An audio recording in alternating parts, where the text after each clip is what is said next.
Encore merci Anne-Claire Desfossés d'être là. Je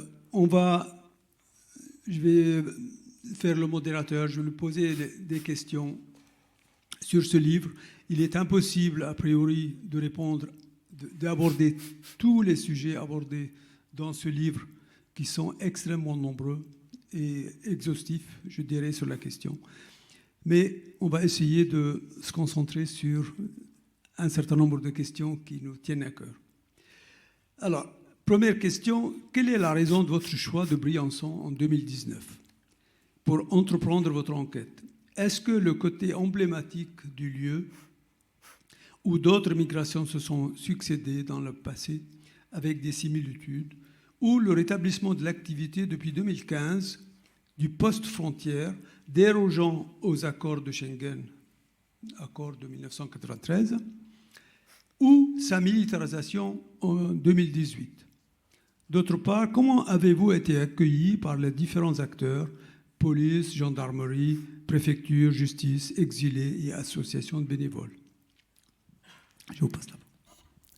Bonsoir, et tout d'abord merci à l'association les Amis du Temps des Cerises pour m'avoir invité à parler devant vous. Qui plus est, un 18 décembre, qui est, comme vous le savez sans doute, la journée internationale des migrations, sous les auspices de l'Office international des migrations des Nations Unies. Donc je dirais que cette réunion ne pouvait pas mieux tomber. Nous ne l'avions pas fait exprès, on l'avoue, mais nous en sommes très heureux. Et personnellement, j'en suis très heureuse. Alors pour répondre à votre première question, d'une certaine façon, la réponse est un peu contenue dans la question. Nous avions 3 raisons principales de choisir de travailler à Briançon. Une raison historique, une raison qui est liée à ce qui se passait à ce moment-là dans cette région, et puis je dirais une raison plus pragmatique. Alors la raison historique, tout d'abord, pour ceux qui ne la connaissent pas, Briançon est une petite ville de 11 000 habitants dans une vallée qui en compte une vingtaine de milles, à 20 minutes en voiture de la frontière avec l'Italie par le col de Montgenèvre, du nom du village qui se trouve au niveau du col, où se situe d'ailleurs le poste frontière. Et c'est une région qui est prisée des touristes depuis le début du XXe siècle pour son air pur, ses sentiers de randonnée, ses pistes de ski. Montgenèvre a été et s'enorgueillit d'avoir été la première station de ski ouverte en France en 1907.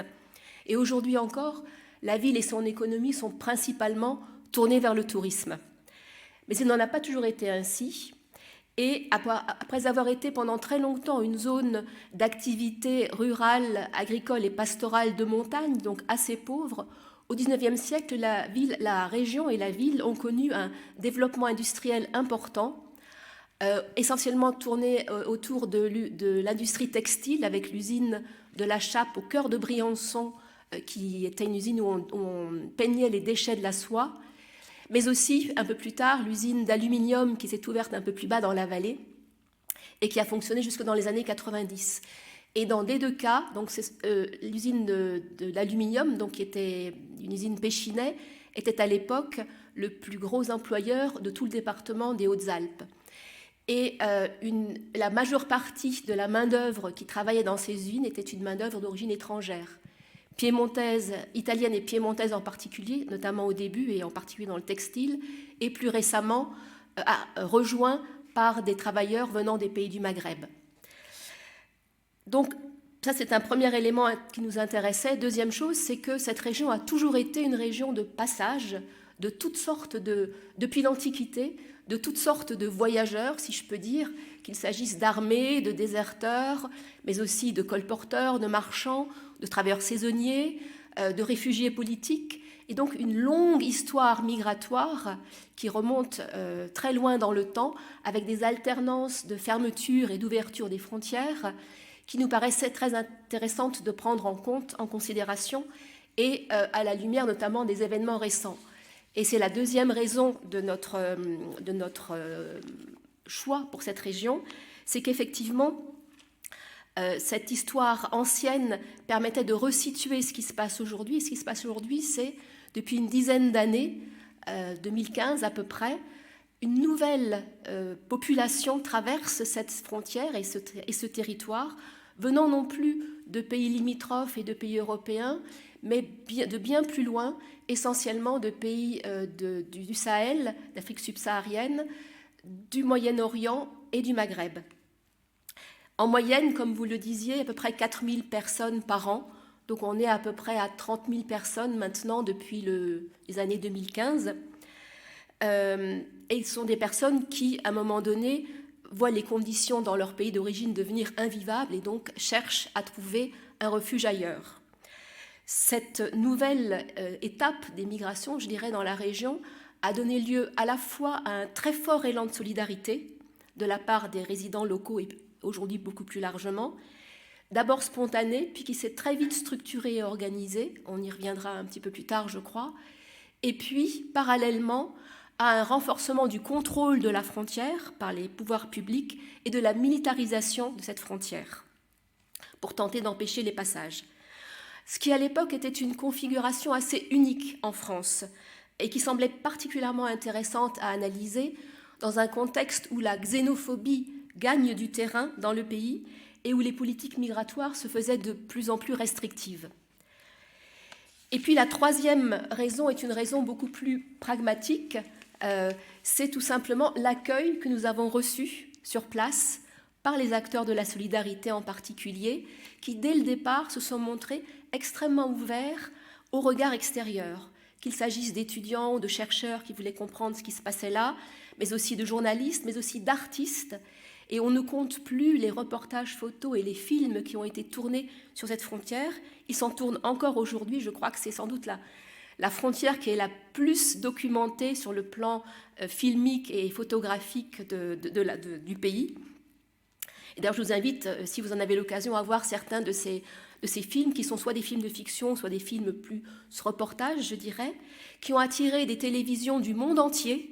On a vu passer des équipes de télévision du Japon, de Corée, de Pologne et j'en passe. Donc, cette ouverture, je dirais, cet accueil des chercheurs, entre autres, nous a énormément facilité l'accès, je dirais, à ce territoire. Et ça nous paraissait... donc, nous avons travaillé pendant 5 ans, comme vous le disiez, sur des périodes... on y passait, grosso modo, quelques semaines en hiver, quelques semaines en été, pour comprendre aussi ce qui se passait à des moments différents de l'année. Et la longue période était absolument indispensable, parce que sur ces 5 années, en permanence, les choses évoluaient. La manière dont les services de l'État répondaient à ces passages, les profils des exilés, la manière dont les solidaires s'organisaient. Donc, ce recul dans le temps, non seulement dans le temps long, je dirais, de l'histoire de la région, mais dans le temps plus court de ces 10 années, nous paraissait vraiment important. Et effectivement, pour comprendre ce qui se jouait sur cette frontière, il nous paraissait essentiel d'avoir les points de vue de l'ensemble des acteurs et des protagonistes impliqués. Et nous avons donc rencontré et eu des entretiens formels, informels, avec plus de 200 personnes, parfois répétées, parfois au cours d'activités auxquelles nous participions, ce qui nous permettait d'être au cœur de l'activité et de voir, je dirais, depuis l'intérieur les interactions, le cas échéant, entre les uns et les autres. Un accueil et une facilité de travail donc importante avec les bénévoles, avec les exilés, que l'on n'a jamais poussé à des entretiens, mais lorsqu'ils étaient prêts à discuter avec nous, évidemment, nous saisissions ces occasions. Aucun problème non plus pour rencontrer les représentants des municipalités, des autorités publiques en général, du tribunal qui, comme vous le disiez, gère et statue sur différents litiges, de l'Église, très impliquée également dans l'accueil et le soutien aux exilés, qu'il s'agisse de l'évêque, de l'évêché ou du curé de la paroisse de Briançon. Ça a été plus compliqué avec les forces de l'ordre. Ça nous a pris plus de temps. Il a fallu pratiquement 2 ans avant que nous ayons les premiers entretiens. Et en gros, nous avons on a utilisé un petit peu 2 voies, je dirais, d'accès. Une première voie qui a été une voie hiérarchique, en passant par des conseillers du ministère qu'on avait rencontrés dans le cadre d'autres enquêtes, qui finalement ont fait descendre, je dirais, l'ordre de nous recevoir. Et donc on a pu de cette manière-là avoir des entretiens avec le commandant de la police aux frontières, le commandant de la police de Briançon, le capitaine de la gendarmerie nationale, etc. Mais aussi des voies plus privées, je dirais. C'est un petit monde, le monde de Briançon et de cette vallée. Tout le monde se connaît, beaucoup de gens ont des relations, y compris familiales. Et donc, certains officiers de police sont membres de familles de bénévoles. Et donc, par ce détour privé, je dirais, nous avons pu avoir également des entretiens très intéressants avec des policiers et des gendarmes encore en activité ou à la retraite, que l'on voyait donc en dehors du cadre officiel et qui, du coup, nous livraient un discours qui était un discours beaucoup plus, je dirais, libre, donc sur leur perception des choses et leur attitude par rapport à ce qui se passait et par rapport également aux ordres qu'ils reçoivent de leur hiérarchie, bien entendu. Oui, justement, vous parlez des exilés. En fait, qui sont ces exilés? À travers d'exemples de personnes, si vous avez, parce que c'est intéressant, moi j'ai trouvé les différents parcours sont vraiment très parlants. À travers d'exemples, êtes-vous en mesure, par exemple, de cerner les constantes dans les causes de leur départ? Pourquoi ces gens partent? Est-ce que les effets de la colonisation et des interventions militaires et économiques occidentales dans les pays du Sud sont-elles des causes majeures de l'immigration? Alors, les personnes qui traversent la frontière franco-italienne, donc au-dessus de Briançon, qui est l'un des deux points de passage principaux des Alpes depuis l'Italie pour ces personnes qui viennent de bien plus loin, l'autre étant plus au sud, sur la côte, du côté de Menton et Vintimille. C'est les personnes qui passent donc cette frontière que nous avons analysée. C'est une majorité d'hommes, à peu près 80% sont des hommes, mais également des femmes, des enfants, des familles, des mineurs non accompagnés, beaucoup, avec des fluctuations en fonction des années, on y reviendra peut-être, qui viennent principalement, comme je le disais, de pays d'Afrique subsaharienne, du Moyen-Orient, et au Moyen-Orient, c'était principalement des personnes venant d'Afghanistan et d'Iran, et puis des pays du Maghreb, en particulier du Maroc. Les profils et les provenances ont changé au cours des 10 dernières années. Au départ, il s'agissait surtout de jeunes hommes venant d'Afrique subsaharienne. 2-3 ans après, essentiellement des familles et des hommes venant d'Afghanistan et d'Iran.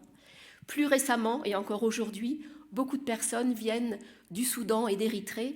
Et d'une certaine façon, on peut lire la géopolitique au travers des profils des exilés qui passent, c'est-à-dire avec un temps de décalage qui est le temps du trajet, qui peut prendre quelques semaines si vous avez suffisamment d'argent et si vous n'avez pas trop d'obstacles sur votre route, mais qui peuvent prendre des mois, voire des années lorsque vous devez vous arrêter pour travailler, pour pouvoir continuer à voyager et avoir suffisamment d'argent pour poursuivre votre route, ou tout simplement parce que vous avez été arrêté et mis dans des camps, et donc en attendant de pouvoir continuer.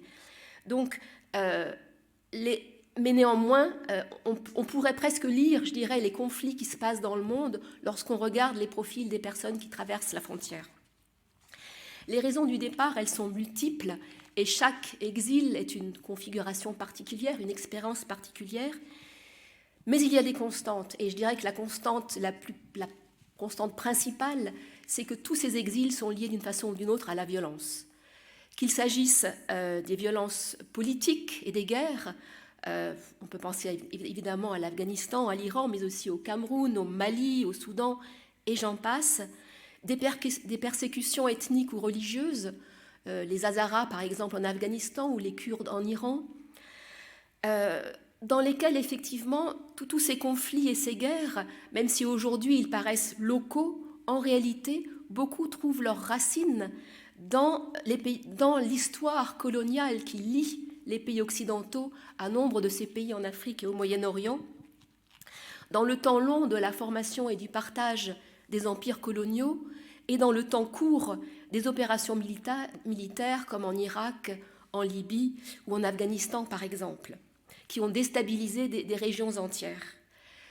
Alors les violences directes, je dirais, ne sont pas les seules causes des exils, Et il faut citer également la paupérisation dans de nombreuses régions, notamment rurales et côtières, qui sont là aussi en grande partie liées à l'action de compagnies internationales. Je pense par exemple à la surpêche au large des côtes du Sénégal, qui prive les pêcheurs et les habitants locaux d'une pêche qui leur permettait de subvenir à leurs besoins. Et ce sont des gros chalutiers français, espagnols qui raflent, je dirais, tout ce qui peut se rafler en matière de poissons dans ces zones. Mais aussi l'extraction minière, par exemple le cobalt ou le cuivre en République démocratique du Congo, qui entraîne l'expulsion de leurs terres et de leurs maisons et la destruction de leurs maisons et de leurs plantations de centaines d'habitants. Là aussi, mines qui sont souvent sous contrôle international, ou encore, pour citer, mais on pourrait en citer bien davantage, le projet pétrolier de Total en Ouganda, qui dévaste les moyens de subsistance de milliers de personnes. Donc, et dernier élément important à signaler qui là aussi pousse les personnes sur la route de l'exil, c'est le dérèglement climatique et ses conséquences dont on ne mesure pas encore aujourd'hui justement toutes les conséquences, mais on en voit déjà les effets, et qui là aussi sont souvent la conséquence de la déforestation, de l'exploitation d'énergie fossile, tous éléments qui à nouveau connectent les pays du Nord aux pays du Sud. Donc l'exil est vraiment le produit d'une histoire connectée. Mais, et vous le rappeliez, et c'est un élément important qu'il s'agit de mentionner parce qu'il permet de déconstruire des fausses représentations des choses, dans leur immense majorité, les personnes qui fuient leur ville, leur région, leur pays, pour toutes les raisons que j'ai mentionnées, en fait, trouvent refuge dans des régions ou des pays voisins. Une faible minorité va chercher à atteindre et atteindra in fine l'Europe ou d'autres pays du Nord. Et donc il n'y a pas d'envahissement, comme on essaie de nous le faire croire. Et pour ne prendre qu'un seul exemple, que vous connaissez, j'imagine très bien, si on prend l'exemple des Syriens, sur 7 millions de Syriens qui ont fui la guerre en Syrie, plus de 8 personnes sur 10 ont été accueillies en Tunisie, en Jordanie ou au Liban. Et très peu dans les pays européens. En Turquie également, pardon, qu'est-ce que j'ai dit ? J'ai dit Tunisie, Turquie, pardon. Oui, vous avez évoqué toute une série de parcours, de périples, d'exilés. Vous rapportez donc les récits de certains exilés qui sont des périples semés de violences, de rackets, de sévices, de toutes sortes de violences, même de mise en servitude pour dette. L'exemple de la Libye, par exemple. La plupart de ces pays ont signé des accords avec l'Union européenne pour faire face ou empêcher les migrations vers l'Europe. Dans le livre, vous dites que ces accords mettent en danger la vie des exilés. Est-ce que vous pourrez nous expliquer comment ces accords, comment l'application de ces accords par ces pays met en danger ou aggrave la situation des exilés? Et par ailleurs, quelle est l'efficacité vraiment de ces accords? Efficacité entre guillemets, évidemment, parce que je parle d'efficacité en fonction des buts assignés, disons, à ces accords. La politique européenne de lutte en matière de migration a pour objectif principal de limiter les flux migratoires. C'est très clair. Et pour cela, l'outil principal, je dirais, qui est utilisé est ce qu'on appelle l'externalisation des frontières. Alors, qu'est-ce que c'est que l'externalisation des frontières ?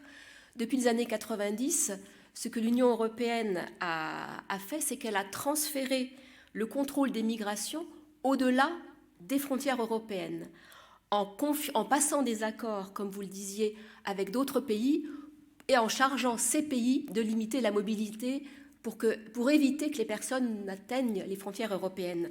Alors ça a commencé avec les pays d'Europe de l'Est, et ça a été en quelque sorte un deal. Les pays qui souhaitaient rejoindre l'Union européenne, un des deals était justement qu'ils acceptent finalement de jouer le rôle de rempart vis-à-vis de ces personnes qui cherchent à rejoindre donc l'Europe. Plus récemment, avec des pays du Moyen-Orient et des pays d'Afrique. Moyen-Orient, par exemple, c'est la Turquie. Et en Afrique, c'est la Tunisie, la Libye et le Niger. Alors, ces accords comprennent, pour les pays qui les signent, des facilités de visa pour leurs ressortissants et une aide humanitaire et une aide au développement, moyennant donc le contrôle des frontières et empêcher le passage. En clair, c'est ça, c'est empêcher les exilés de rejoindre les frontières européennes avant qu'ils n'y parviennent, finalement, de les arrêter avant qu'ils n'y parviennent.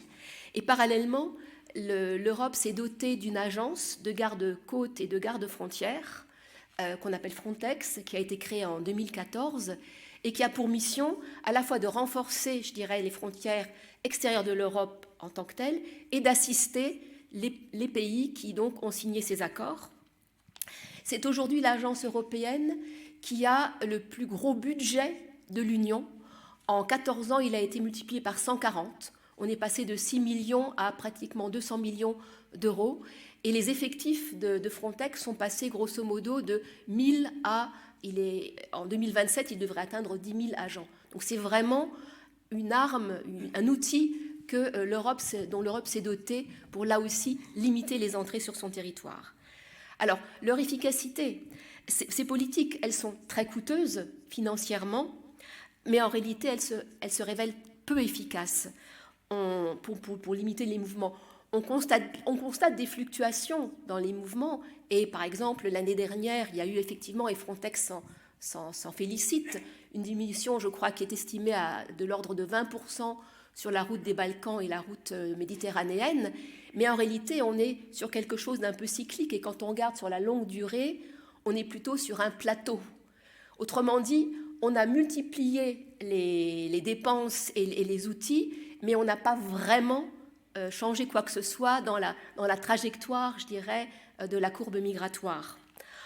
En revanche, si elles n'ont pas une efficacité très forte en matière de contrôle des flux, elles ont un coût humain très élevé. Donc non seulement un coût financier, mais un coût humain très élevé. Pourquoi, vous le rappeliez, le nombre de morts sur les routes qui mènent à l'Europe, plus de 60 000 personnes décédées. Pourquoi ces personnes décèdent ? Parce qu'elles sont obligées de prendre de plus en plus de risques pour éviter justement d'être confrontées à ces contrôles et de faire appel aussi à des passeurs qui sont de moins en moins scrupuleux. Et par exemple, les ONG qui travaillent sur ces questions se sont rendus compte que les bateaux qui étaient mis à disposition pour traverser la Méditerranée depuis la Libye ou l'Algérie étaient de plus en plus mauvaise qualité.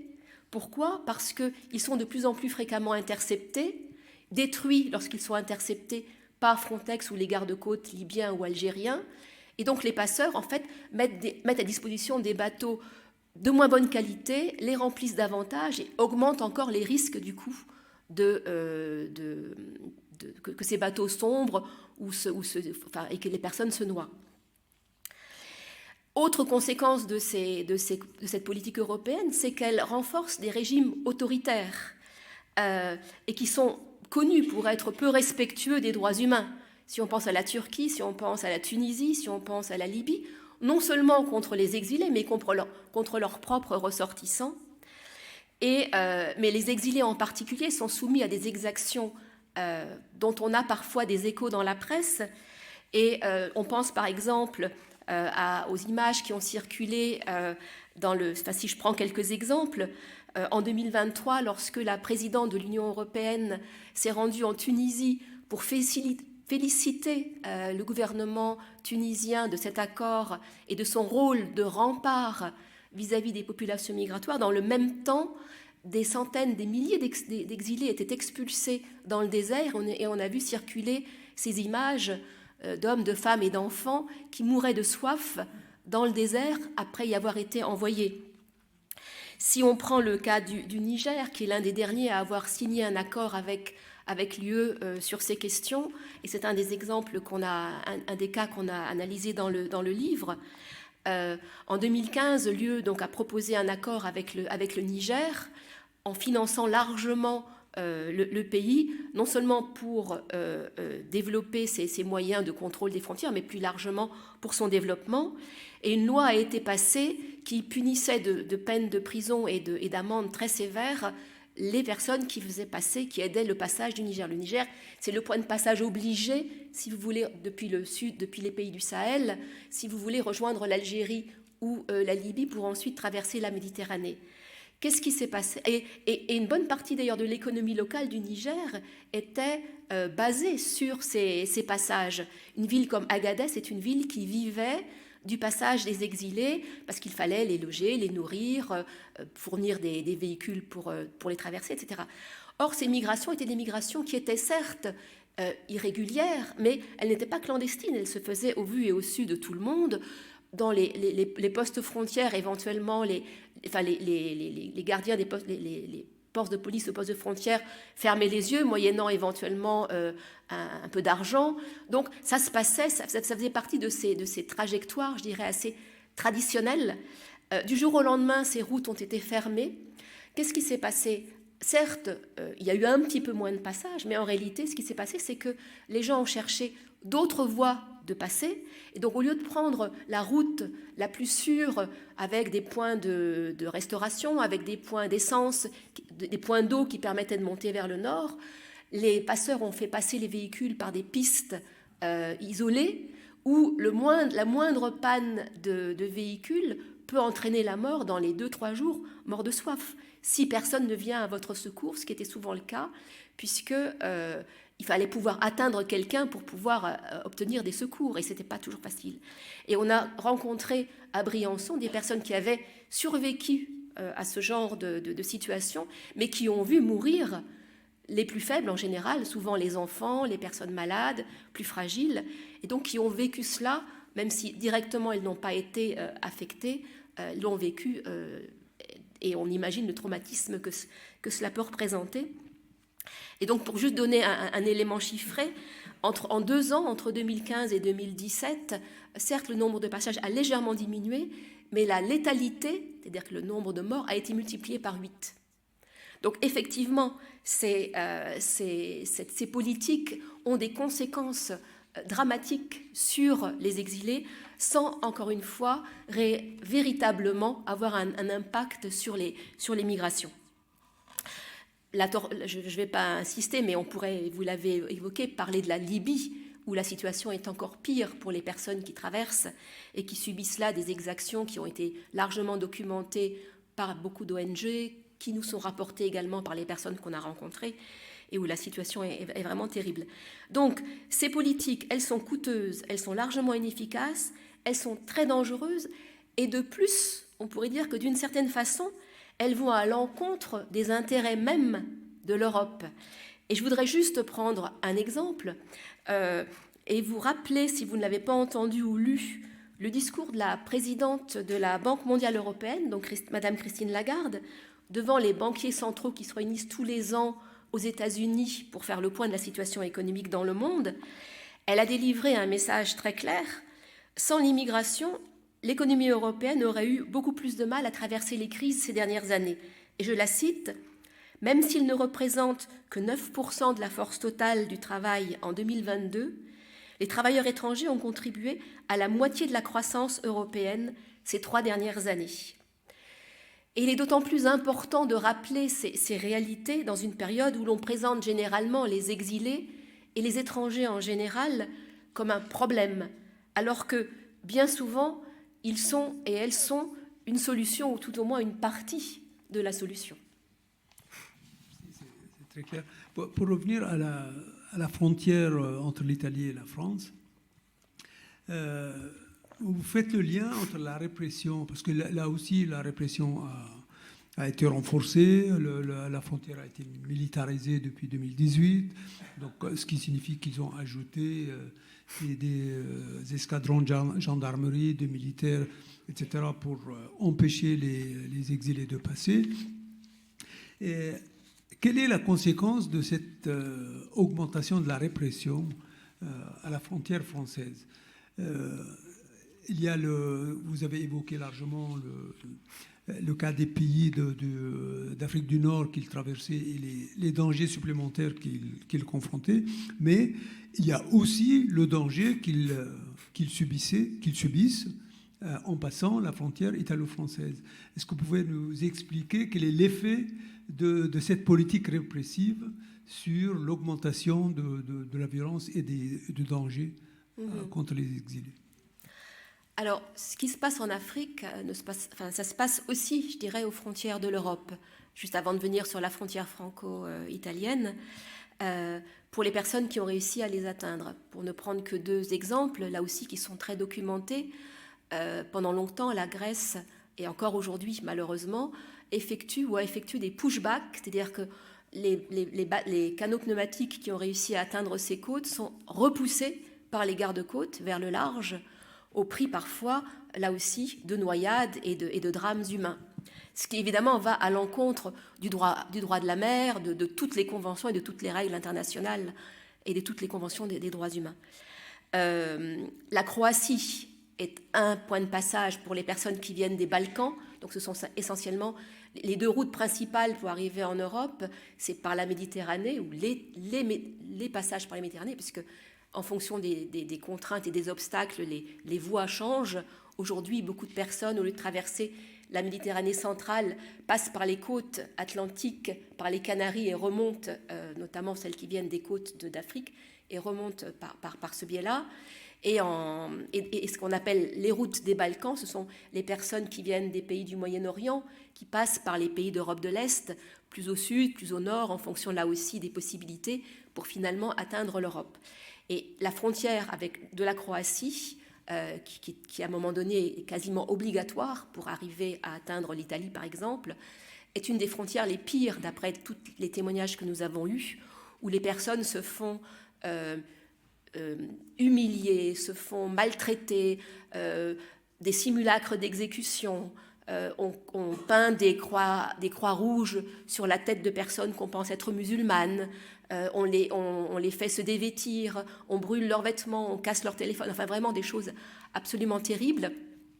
Ce qui n'empêche pas les gens de passer. Et on a rencontré des familles parfois, qui ont tenté la traversée 1 fois, 2 fois, 10 fois, 20 fois avant, in fine, d'y parvenir. Autrement dit, vous pouvez mettre tous les obstacles que vous voulez. Les gens, les raisons pour lesquelles ils sont partis sont tellement impérieuses qu'ils finiront par traverser toutes ces frontières. Mais néanmoins, au prix de risques parfois mortels et surtout de situations on a vu des gens arriver avec des blessures, des marques, disons, des blessures qu'ils avaient reçues. Voilà, donc c'est ça aussi les routes de l'exil. Alors, pour venir maintenant à la frontière franco-italienne, heureusement, on n'est pas dans ce cas de figure, on n'est pas absolument pas dans le même degré de violence. Les violences directes contre les personnes sont relativement rares. On en a eu des exemples, il y a eu des témoignages, mais encore une fois, ça ne prend pas la proportion que cela peut prendre ailleurs. Il y a eu des témoignages, il y a eu des cas qui ont été amenés devant la justice. Un seul cas a pu être traité et jugé en faveur de la personne exilée et en défaveur des forces de l'ordre qui étaient incriminées, tout simplement parce que il s'agissait d'un mineur qui avait été volé et brutalisé et avec des injures racistes et qui avait eu la présence d'esprit d'allumer l'enregistreur de son téléphone dans sa poche. Et donc toute l'interaction a été enregistrée. Et c'est pour cela que que le procureur n'a pas décrété immédiatement une fin de non-recevoir et a jugé le cas, parce que sinon, ce qui fait foi au tribunal, c'est le procès-verbal des agents assermentés. Et la parole d'un exilé ou même d'une personne solidaire contre un procès-verbal d'un agent assermenté ne fait pas le poids, sauf s'il y a des preuves supplémentaires qui viennent à ce moment-là démontrer que le procès-verbal était un faux. Et ce qui a été le cas, et effectivement, il y a eu une peine qui a été prononcée à l'encontre des 2 policiers en question, qui a été atténuée en appel, mais néanmoins qui est restée, et les personnes ont été mutées. Donc, Peu de violences physiques, heureusement, il y en a eu. C'était souvent le cas de personnes, d'individus qui étaient repérés pour leur agressivité, voire leur racisme, et qui, pour une partie d'entre elles, soit sont parties d'elles-mêmes, soit ont été mutées. Donc on reste dans un état de droit, mais un état de droit fragilisé. Et s'il n'y a pas de violence physique, comme je viens de le dire, ou très peu, il y a en revanche un déni des droits des exilés, des illégalismes, pour reprendre le terme de Michel Foucault. C'est-à-dire que les exilés ont des droits, le droit de demander l'asile à la frontière, lorsqu'on est un mineur non accompagné, le droit d'être adressé aux services sociaux du département pour une analyse de sa minorité et voire ensuite une prise en charge. Et très fréquemment, ces droits ne sont pas respectés. Les personnes, on ne leur permet pas de demander l'asile. Des mineurs sont renvoyés en Italie. Les personnes n'ont pas le droit à un avocat, les personnes n'ont pas le droit à un coup de téléphone, enfin, toutes sortes de choses. Les familles sont, avec parfois des jeunes enfants, parfois des nouveau-nés, sont gardés une nuit entière dans des préfabriqués, sans aucun confort, sans lit, sans rien du tout, avec juste un peu d'eau et quelques biscuits pour les enfants, le temps de les garder toute la nuit et de les renvoyer le lendemain en Italie. Enfin voilà. Donc ce sont plutôt ce genre de choses-là qui se passent à la frontière. Ça, c'est la première violence, je dirais, de la frontière. Alors, pourquoi est-ce que c'est une première violence? Et pourquoi les exilés, en gros, ce qu'on pourrait dire, c'est que la première violence, c'est le fait qu'il n'y ait pas le même droit à la circulation pour toutes les personnes en fonction du lieu d'où elles viennent et de leur nationalité. Ils sont obligés de prendre des risques pour traverser la frontière parce qu'on ne leur délivre pas de visa. Et juste pour vous donner quelques chiffres là aussi, un ressortissant français, ou plus généralement européen, n'a pas besoin de visa pour voyager dans 192 pays sur 223. C'est-à-dire dans 80% des pays, vous n'avez pas besoin de visa lorsque vous êtes français. Et dans les quelques pays où vous en avez besoin, en général, vous l'obtenez assez facilement. Il suffit d'avoir un passeport. Pour un ressortissant sénégalais, vous pouvez voyager sans visa dans 51 pays, qui sont les pays d'Afrique et quelques pays d'Amérique latine et d'Asie. Aucun pays européen. Un ressortissant afghan dans 24 pays, essentiellement du Moyen-Orient, aucun pays européen. Autrement dit, on ne vous délivre pas de visa lorsque vous venez des pays du Sud en général, où on ne vous les délivre pratiquement jamais. Et donc, vous êtes obligé de prendre des voies détournées si vous devez partir.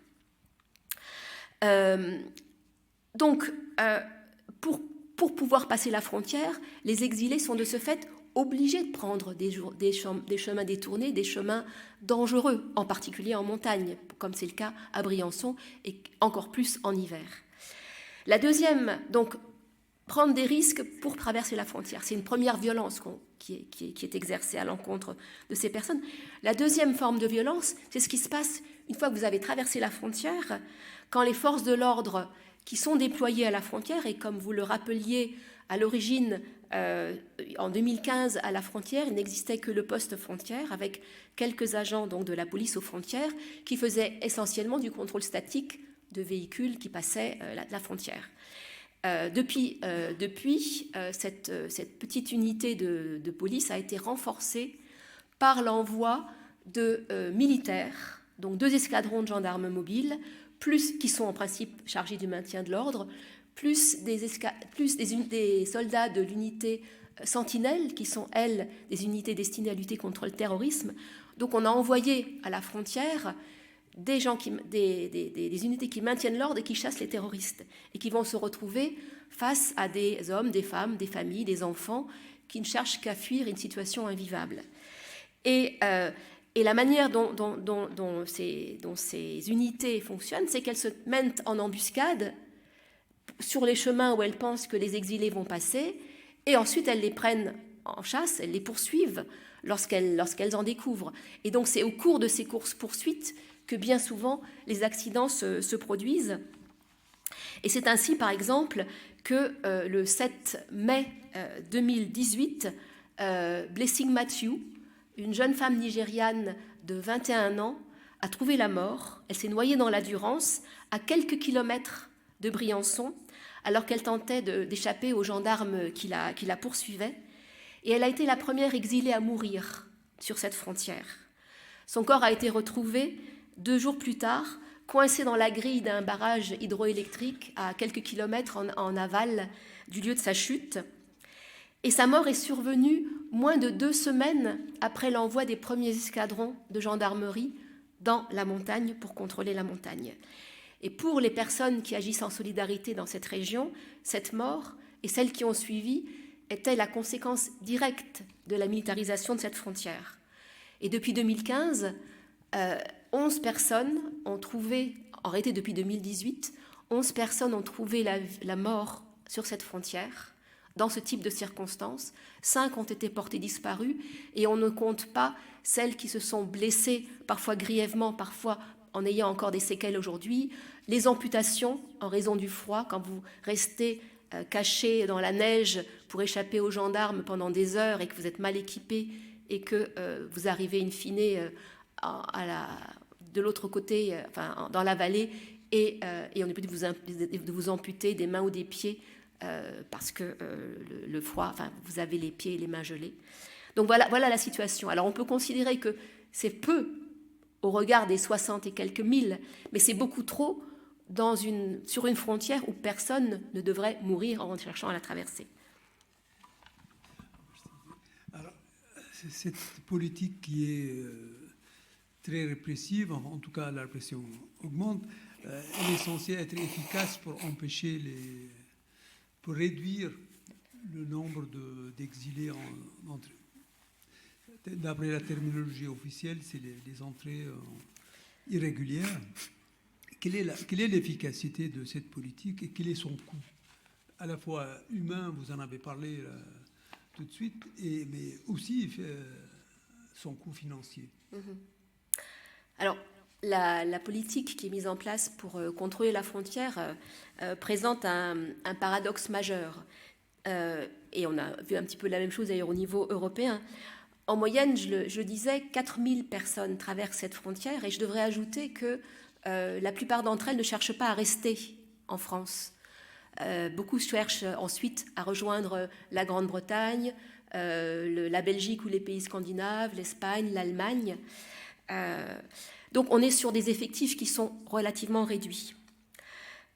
Pourtant, on a envoyé des gendarmes et des militaires en nombre de plus en plus important, et ce qu'on constate, c'est que ça n'a eu aucun effet sur les flux migratoires sur cette frontière. Aucun effet. Au contraire, même, les 2 dernières années, les flux ont plutôt eu tendance à augmenter.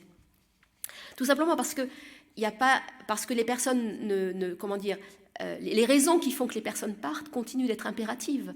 Et donc, c'est pas parce que vous allez militariser ou chercher à fermer, qui plus est en montagne.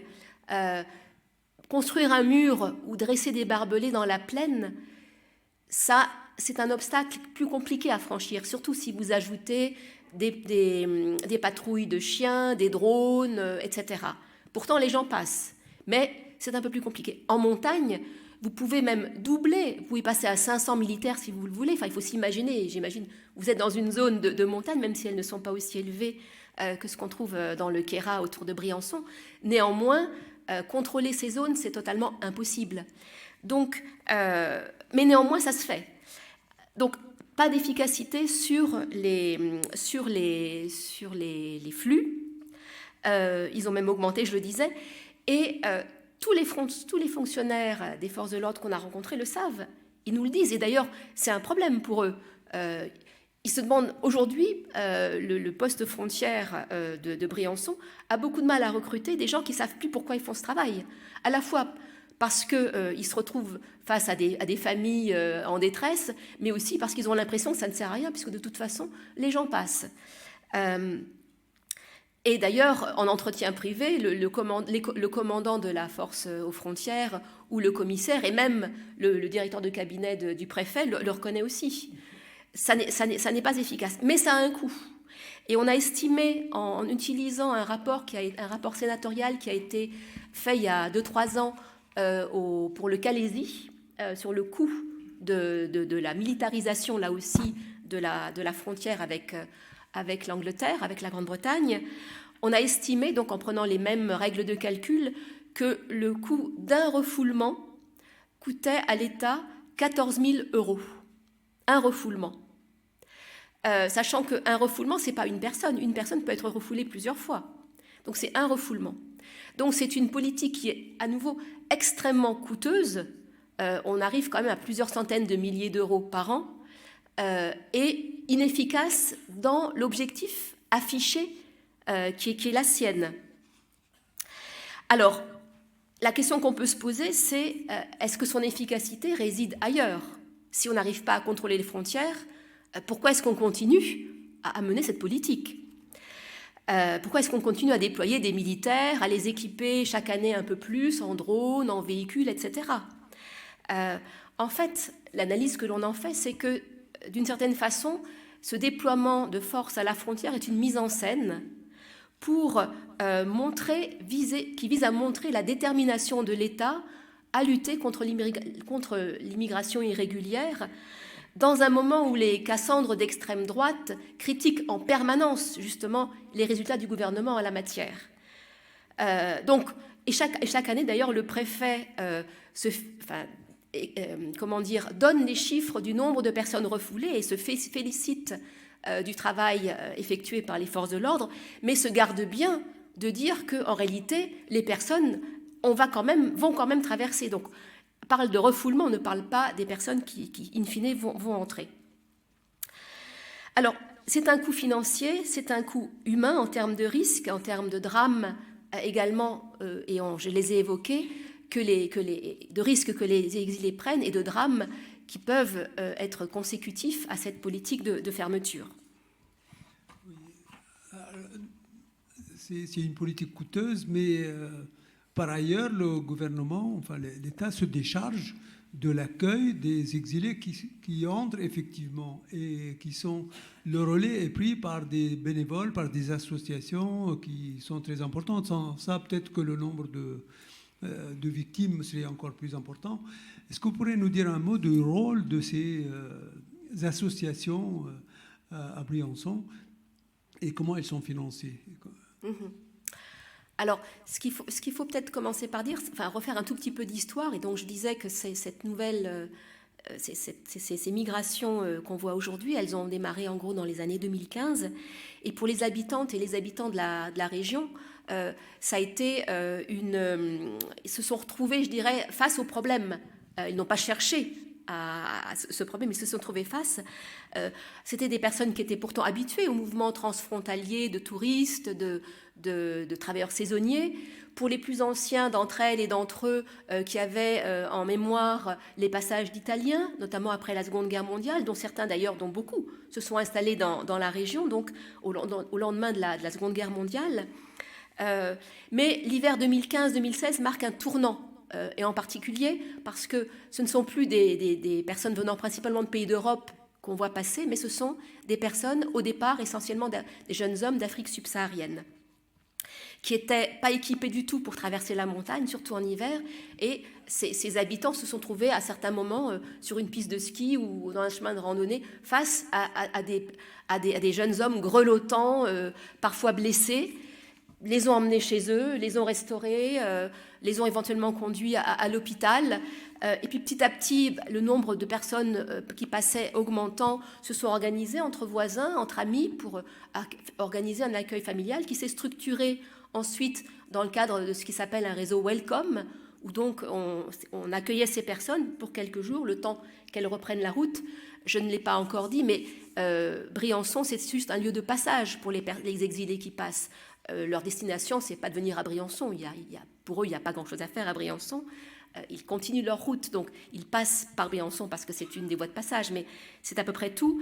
Donc il reste très peu de temps, le temps de reprendre des forces, un peu plus s'ils ont été blessés, mais la plupart, en tout cas, n'y séjournent pas définitivement. Mais le nombre de personnes, au début, c'était quelques dizaines, puis ça a augmenté. Le nombre augmentant, même l'accueil familial organisé ne suffisait plus.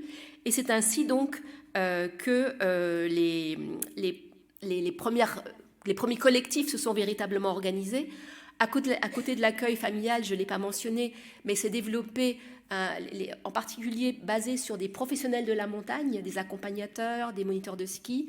Ils ont commencé à organiser des sorties régulières en montagne pour aller à la rencontre des personnes avant que des drames ne se poursuivent, ne se produisent, évidemment du côté français, pas du côté italien. Donc pour aller à la rencontre des personnes en difficulté et les amener en sécurité vers la vallée. Et donc, finalement, cette question migratoire, elle a percuté la vie de citoyens ordinaires. Des gens, certains étaient engagés dans des mouvements associatifs, sociaux, humanitaires, politiques, d'autres non, mais qui se sont tous retrouvés autour d'une même idée, la mémoire, la montagne, enfin pas en notre nom. On ne laissera pas des gens mourir dans la montagne. Et de ce mouvement, pas en notre nom, est née une première association, Tous Migrants, qui existe toujours, donc en 2016, qui s'est donnée comme objectif de lutter pour les droits des exilés et pour une société plus ouverte, et pour la réduction des risques que prennent les exilés lorsqu'ils passent la frontière. Dans le même temps, donc, dans la même époque, le collectif qui s'est appelé d'abord Collectif Maraude de secours en montagne, donc s'est structuré. Aujourd'hui, le Tous Migrants, qui est parti de quelques dizaines d'habitants, compte à peu près 700 adhérents de la vallée, des vallées alentours et de toute la France, qui viennent régulièrement apporter leur concours. Le collectif Maraude, lui aussi, s'est progressivement étoffé. Et à l'été 2017 a été créé le premier refuge, enfin l'association Refuge Solidaire, qui a ouvert le premier refuge en collaboration avec la municipalité de l'époque, la communauté de communes et l'ONG Médecins du Monde, parce que là, encore une fois, les accueils familiaux ne suffisaient plus. Il y avait à peu près 200 familles quand même qui étaient mobilisées sur cette petite vallée, sur cette petite ville de 11 000 habitants, ce qui est quand même énorme proportionnellement. Mais donc le premier refuge s'est ouvert, depuis un autre refuge plus grand a pu être ouvert. Et c'est un refuge donc dont la raison d'être, c'est comme ça qu'il le formule, c'est un accueil digne et inconditionnel. Donc on accueille tous les exilés, quelle que soit leur situation, et on offre le gîte, le couvert, les soins médicaux si nécessaire, des aides techniques et juridiques sur leur situation, des aides matérielles pour la suite du voyage, et aussi un temps de répit, un temps de normalité dans un parcours qui est souvent un parcours difficile, voire traumatique. Le refuge fonctionne uniquement toutes ces associations ne fonctionnent qu'avec des fonds privés. Il n'y a pas 1 euro de fonds publics, à l'exception du concours et de la collaboration avec l'hôpital de Briançon, qui assure des permanences médicales au refuge par le biais de la PAS, la permanence d'accès aux soins, et qui assure la blanchisserie de la literie, ce qui est un soutien important évidemment, puisque comme les gens passent en permanence, la blanchisserie c'est quelque chose qui tourne tout le temps, mais c'est tout. Et l'État en particulier ne respecte absolument pas son obligation d'hébergement de personnes en difficulté. On est quand même dans une zone de montagne où en hiver il peut faire moins 10, moins 15, donc on ne peut pas laisser quelqu'un dehors. À titre un petit peu anecdotique presque, le 115 qui existe, enfin, il y a des places d'urgence, une quinzaine de places d'urgence pour toute la vallée quasiment, ou en tout cas de la partie autour de Briançon, à Briançon.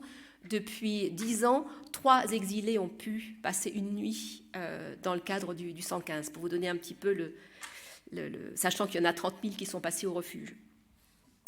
Donc le refuge, là aussi, au début, donc pas d'argent public, uniquement des fonds privés, de donateurs particuliers, de fondations, beaucoup de dons en nature, et surtout, le refuge, toute son activité est basée sur l'activité bénévole. Il y a à peu près 500 bénévoles qui tournent sur l'année. En moyenne, il y en a une quinzaine, vingtaine en permanence, je dirais.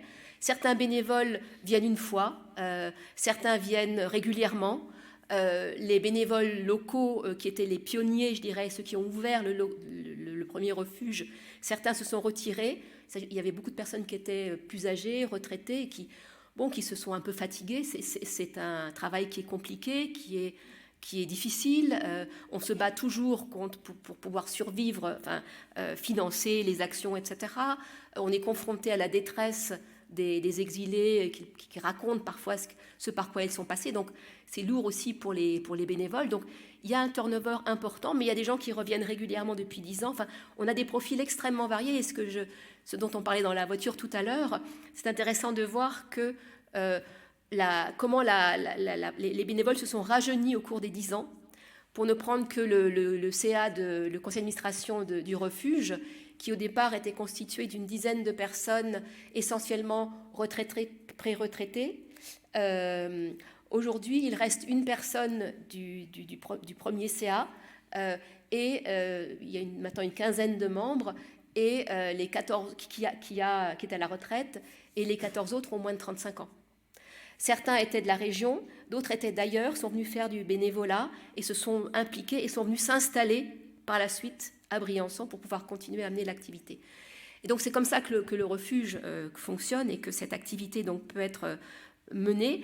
Alors il faut souligner qu'ils sont ils sont donc dans un réseau local d'associations qui se sont créées, mais également très impliqués dans un réseau national qui se constitue petit à petit de villes accueillantes, de territoires accueillants, d'associations qui assurent ce type d'accueil. Les partenariats sont importants avec la CIMAD, avec le Secours catholique, avec le Secours populaire, avec l'Église, qui est très très impliquée, comme je le disais, avec d'autres associations du même type sur d'autres territoires, à Calais, à Bayonne, à Paris. Donc pour tisser une espèce de toile, d'ailleurs un des réseaux s'appelle Toile, tisser une toile qui rassemble toutes ces associations, qui permet à la fois des échanges d'expériences, des informations, des soutiens mutuels en cas de difficulté. Et ces associations et les membres de ces associations sont en permanence harcelés par les pouvoirs publics d'une manière ou d'une autre. Voilà, donc ce qu'on peut dire, c'est, pour ne pas être trop longue, et je le suis certainement trop, d'action spontanée au départ, ce mouvement s'est structuré, s'est organisé, s'est diversifié, des collaborations locales et nationales se sont renforcées. Et aujourd'hui, même si l'aide et le secours restent au cœur des actions, ces actions se sont bien diversifiées et on a aujourd'hui beaucoup d'actions de plaidoyer pour les droits des exilés, de résistance collective contre les politiques de fermeture des frontières et leurs conséquences, de respect des droits des exilés, mais aussi des actions en justice contre les membres des forces de l'ordre, je le disais, qui commettent des illégalismes, des actions en justice pour défendre des exilés ou des bénévoles qui sont accusés, qui sont poursuivis, notamment souvent sur des fausses accusations de faire passer la frontière illégalement, etc. Mais aussi des actions symboliques, et en particulier des actions de commémoration des morts.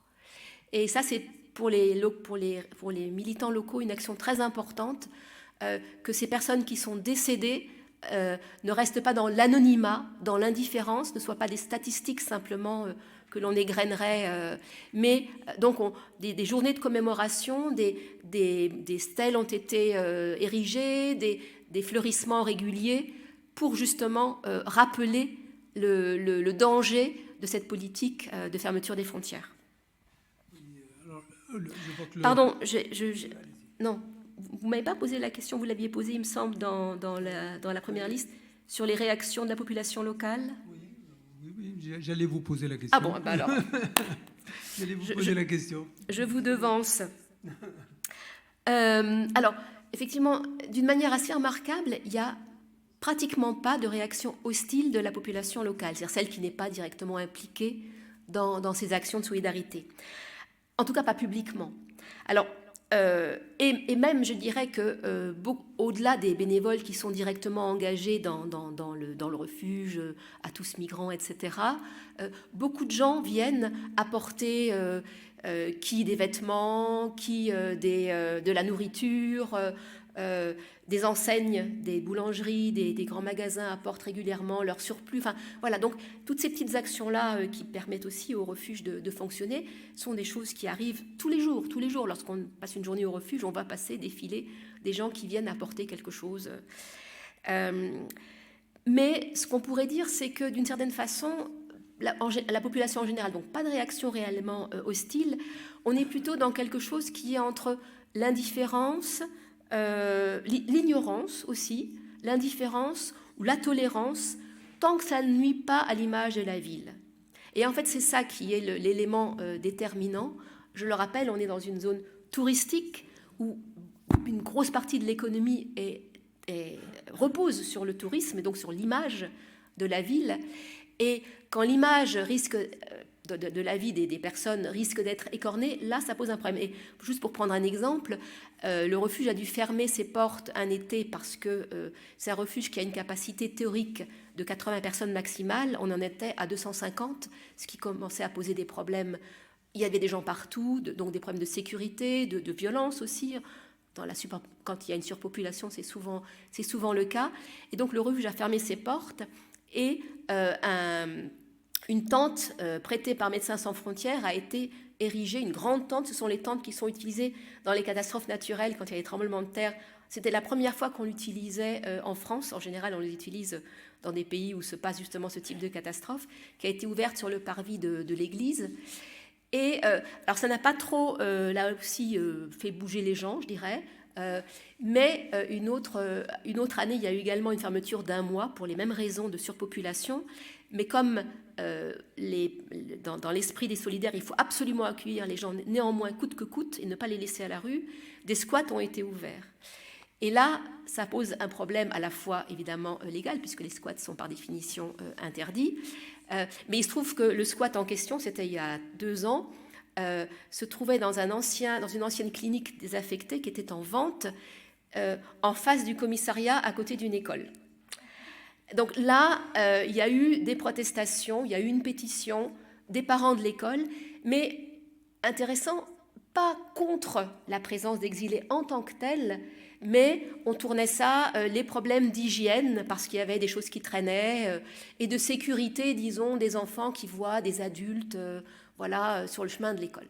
Donc ça n'a pas duré très longtemps, mais c'est vrai que ça a généré ce type de choses. Donc en fait, tant que les exilés ne sont pas visibles, autrement dit, ça ne pose pas de problème, à la différence de ce qui peut se passer dans d'autres lieux où justement on a des campements, on a des choses comme ça. Et d'une certaine façon, le refuge offre cette invisibilité aux exilés, puisque quand ils arrivent à Briançon, ils sont pris en charge par le refuge. En général, ils y restent parce qu'ils s'y reposent, et quand ils repartent, c'est pour aller plus loin. Donc, finalement, les gens de la ville peuvent très bien ne pas s'en rendre compte. Et les seules manifestations donc, publiques de la présence, comme un squat, ou bien plus récemment, je disais que des stèles avaient été construites sur une place de la ville lors de la journée de commémoration des morts à la frontière. Immédiatement, le maire, c'était des petits cairns, donc des tas de pierres, comme on en fait en montagne. Immédiatement, le maire les a fait détruire. Donc tout ce qui montrerait qu'il y a des exilés, on l'efface. Alors, le fait que les exilés soient pris en charge au refuge, c'est pas pour qu'ils soient invisibilisés, mais finalement, une des conséquences, c'est sans doute aussi que la tolérance à leur présence est plus grande, ce qui n'est pas forcément le cas partout. Voilà, on pourrait continuer longtemps, je vois que l'heure tourne, et j'avais d'autres questions encore à poser, mais je vais peut-être laisser la parole Je vais vous laisser la parole, si vous avez des questions. Oui, alors... Peut-être s'il parlait assez fort, ça devrait... Merci. Non, mais on a des micros, normalement. Je ne sais pas si c'est là. Est-ce qu'ils ne sont pas là-bas, les micros?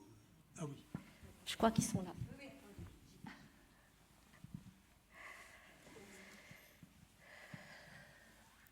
Je vais prendre ça.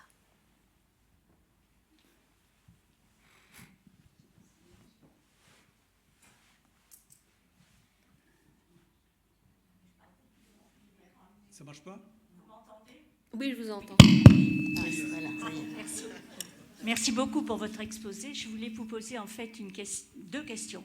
La première, c'est les bénévoles qui aident les gens qui franchissent la frontière. Est-ce qu'ils subissent des enquêtes? Est-ce qu'ils ont affaire à la police? Est-ce qu'ils peuvent être punis pour avoir aidé des gens? Ça, c'est la première question. Et la deuxième question, j'ai vu il n'y a pas très longtemps un film qui s'appelle « Les survivants », qui retrace très exactement ce dont vous venez de nous parler. Et je voulais savoir s'il y avait beaucoup de gens, des maraudeurs, qui pourchassent justement les étrangers qui franchissent la frontière dans la région de Briançon. Vous nous avez dépeint la population comme étant relativement assez favorable à l'accueil des exilés, mais est-ce qu'il y a en contrepartie des gens qui font le barrage et qui font tout pour que ces gens ne franchissent pas la frontière et même les amènent vers la police, pour ainsi dire? Alors merci pour cette question. Je vais répondre à la seconde tout d'abord.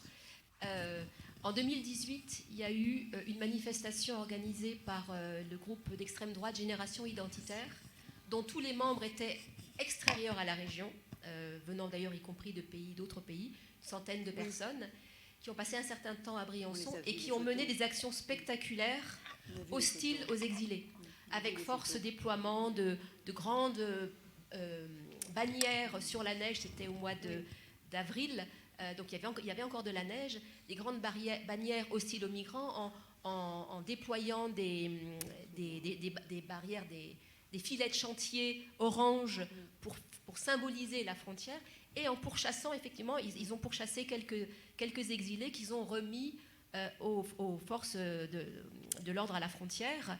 Tout ça filmé par un hélicoptère. Ils avaient bénéficié de fonds, notamment américains, pour pouvoir financer cette opération. Donc une opération très spectaculaire, comme ils en avaient fait d'ailleurs ailleurs, à la CAF, à la Caisse d'allocation familiale, à Paris, entre autres choses.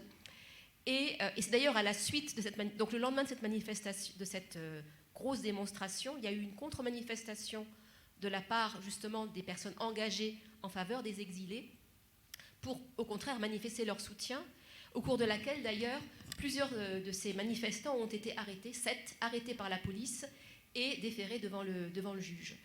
Alors je signale aussi que ces militants des générations identitaires ont eux aussi fait l'objet d'une plainte en justice, non pas pour l'action qu'ils ont menée en tant que telle, mais parce qu'ils avaient revêtu des costumes, des uniformes qui ressemblaient étrangement aux uniformes policiers.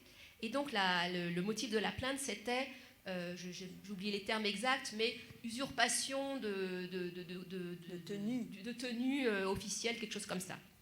Ils ont été condamnés en première instance, ils ont été relaxés en seconde instance. Tous les bénévoles ont été relaxés aussi. Donc, une opération, effectivement, ça a été la seule en 2018. Depuis, il n'y a plus jamais rien eu. Et d'ailleurs, il n'est pas inintéressant de noter que dans la région, le Front National ne fait pas de score, n'a pas fait de score aux dernières élections présidentielles, ne fait pas de score aux élections municipales. Et le thème de l'immigration n'a pas été, lors de la dernière campagne municipale, qui a certes vu un basculement d'une mairie de gauche vers une mairie conservatrice, LR, n'a pas été un thème exploité au cours de la campagne municipale. Et d'ailleurs, il est là aussi une petite anecdote, intéressant de voir que des personnes qui sont connues pour être proches, en tout cas dans leur vote du Rassemblement national, certaines d'entre elles viennent aider au refuge. Autrement dit, les choses sont plus complexes qu'on ne le pense parfois, et c'est pas tout noir, tout blanc. C'est-à-dire que vous pouvez être, sensible aux thèses xénophobes et aux discours racistes de certains partis politiques et voter pour eux, mais une fois que vous êtes dans la situation interhumaine et que vous rencontrez quelqu'un qui est en difficulté, eh ben pour autant vous allez l'aider, et puis une fois que vous l'avez vu, vous continuez à aider. Alors, c'est certainement pas le cas de tout le monde, mais ça vaut le coup de le préciser. Et c'est pareil pour les forces de l'ordre, d'ailleurs. Vous avez des agents... Il arrive que des exilés soient amenés au refuge en voiture par des personnes qui sont... On sait que ce sont des policiers de la police aux frontières, mais en dehors de leur service. Donc, ils sont tenus par leur mission de les arrêter s'ils passent la frontière, mais pour autant, un certain nombre vont néanmoins avoir un comportement plus humain, je dirais, à leur égard. Donc ça c'était pour l'aspect, y a-t-il des manifestations violentes, ou en tout cas publiques à l'encontre? Une fois, ça s'est produit. Et encore une fois, de gens de l'extérieur. Les bénévoles, oui, sont harcelés. Pas tellement les personnes qui aident au refuge, parce que finalement, le refuge, au fond, ça rend service à tout le monde. Le maire qui qui très souvent se plaint que beaucoup trop de gens passent la frontière, se plaint que les solidaires créent un appel d'air parce que le refuge attirerait des gens vers Briançon. En réalité, est bien content que le refuge existe, puisque comme je le disais, les gens ne traînent pas dehors. Il faudrait bien qu'ils passent quand même. Ils seraient dans le hall de la gare, dans des halls d'immeubles ou ailleurs. Ça serait probablement plus ennuyeux pour lui et pour ses électeurs. Donc les gens du refuge ne sont pas directement visés, ou alors c'est de manière indirecte. Il se trouve que le refuge se trouve sur une rue assez passante, avec peu de place de circulation. Si jamais les pneus du véhicule du refuge ou d'un des volontaires, parce que tout le monde connaît tout le monde, dépassent de quelques centimètres sur la chaussée, il y a verbalisation. Donc c'est ce type de choses-là pour les gens du refuge. En revanche, les maraudeurs sont harcelés de manière continuelle. Les maraudeurs, donc, ce sont ceux qui vont en montagne pour essayer d'aller à la rencontre des personnes qui seraient en difficulté, notamment quand on sait qu'il y a des familles avec des enfants ou des personnes malades qui ont traversé, parce qu'il y a des contacts un petit peu entre l'Italie et la France sur ces questions. Eux sont harcelés par les gendarmes. Ils peuvent être arrêtés plusieurs fois la même nuit. Et les papiers sont vérifiés plusieurs fois la même nuit, les véhicules sont scrupuleusement vérifiés, le moindre défaut va être consigné. Et parfois, un certain nombre se sont vus convoqués pour des entretiens donc avec un officier de police judiciaire au motif qu'ils auraient facilité l'entrée dans le territoire français. Puisque comme vous le savez, et ça a été réaffirmé en 2018 par le Conseil constitutionnel, la fraternité est un principe constitutionnel, donc n'importe qui a le droit d'aider n'importe quelle personne, quel que soit son statut, quand elle est sur le territoire français, s'il n'y a pas de contrepartie financière ou autre à cette aide. Et ça peut se faire de manière individuelle ou dans le cadre d'une organisation. Donc on est protégé théoriquement lorsqu'on aide les personnes exilées, mais il se trouve que lorsque vous êtes près de la frontière, une frontière, ce n'est pas une ligne tracée. Donc, très souvent, les forces de l'ordre accusent notamment les maraudeurs d'avoir aidé au franchissement. Et c'est comme ça que les premiers maraudeurs, lors de la manifestation, ont été accusés, parce que dans la manifestation, on venait d'Italie, en fait, et il y a des exilés qui se sont mis dans la manifestation. Et donc, on a pris cette personne un peu au hasard, qu'on a accusée d'avoir facilité l'entrée. Ils ont tous été relaxés. Mais c'est quand même quelque chose qui est très lourd. C'est au prix de frais de justice, c'est au prix parfois de problèmes familiaux, professionnels. Je disais, les maraudeurs, ce sont souvent des professionnels de la montagne qui ont besoin d'avoir un casier judiciaire vierge. Et si vous êtes condamné pour ce type de choses, vous perdez votre travail. Donc certains ont renoncé. Ou bien des gens qui étaient plus novices et pour qui c'était la première sortie en montagne se trouvaient confrontés à des militaires lourdement armés. C'est une expérience qu'ils n'ont pas forcément envie de renouveler. Donc il y a ce type de harcèlement-là, oui. D'autres questions? D'accord. D'autres questions?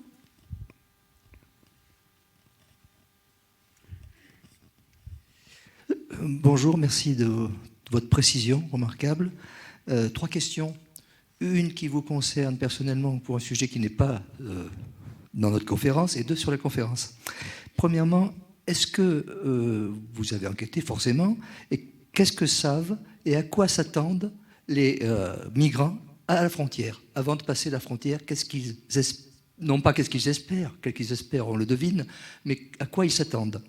Deuxième question, qui est un petit peu liée à la première, y a-t-il des cas, à votre connaissance, de terroristes, entre guillemets, potentiels, démasqués à la frontière?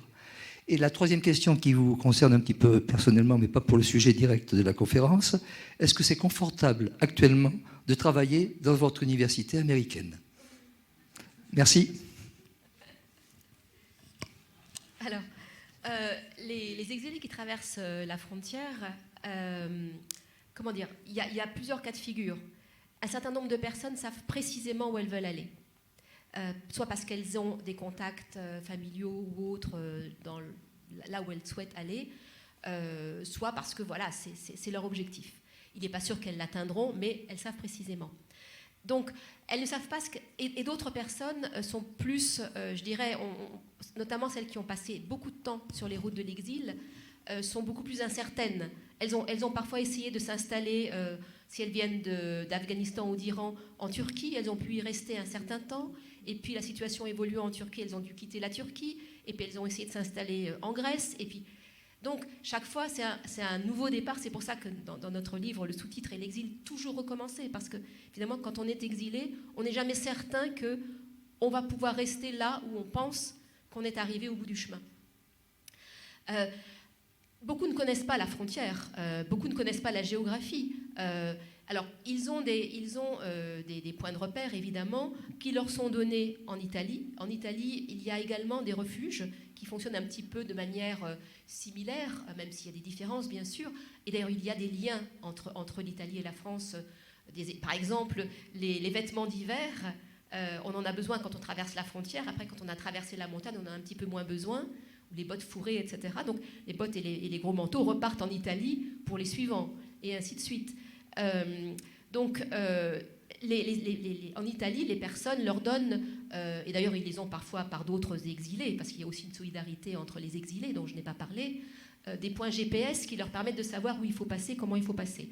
Mais très précisément, ils ne le savent pas. Ils ne savent pas ils savent qu'il y a un refuge, on leur dit qu'il y a un autre refuge, qu'ils vont pouvoir arriver là, mais ensuite, bien souvent, ils ne savent pas comment ils vont continuer la route par la suite. Donc, c'est au refuge qu'on leur donne ces informations.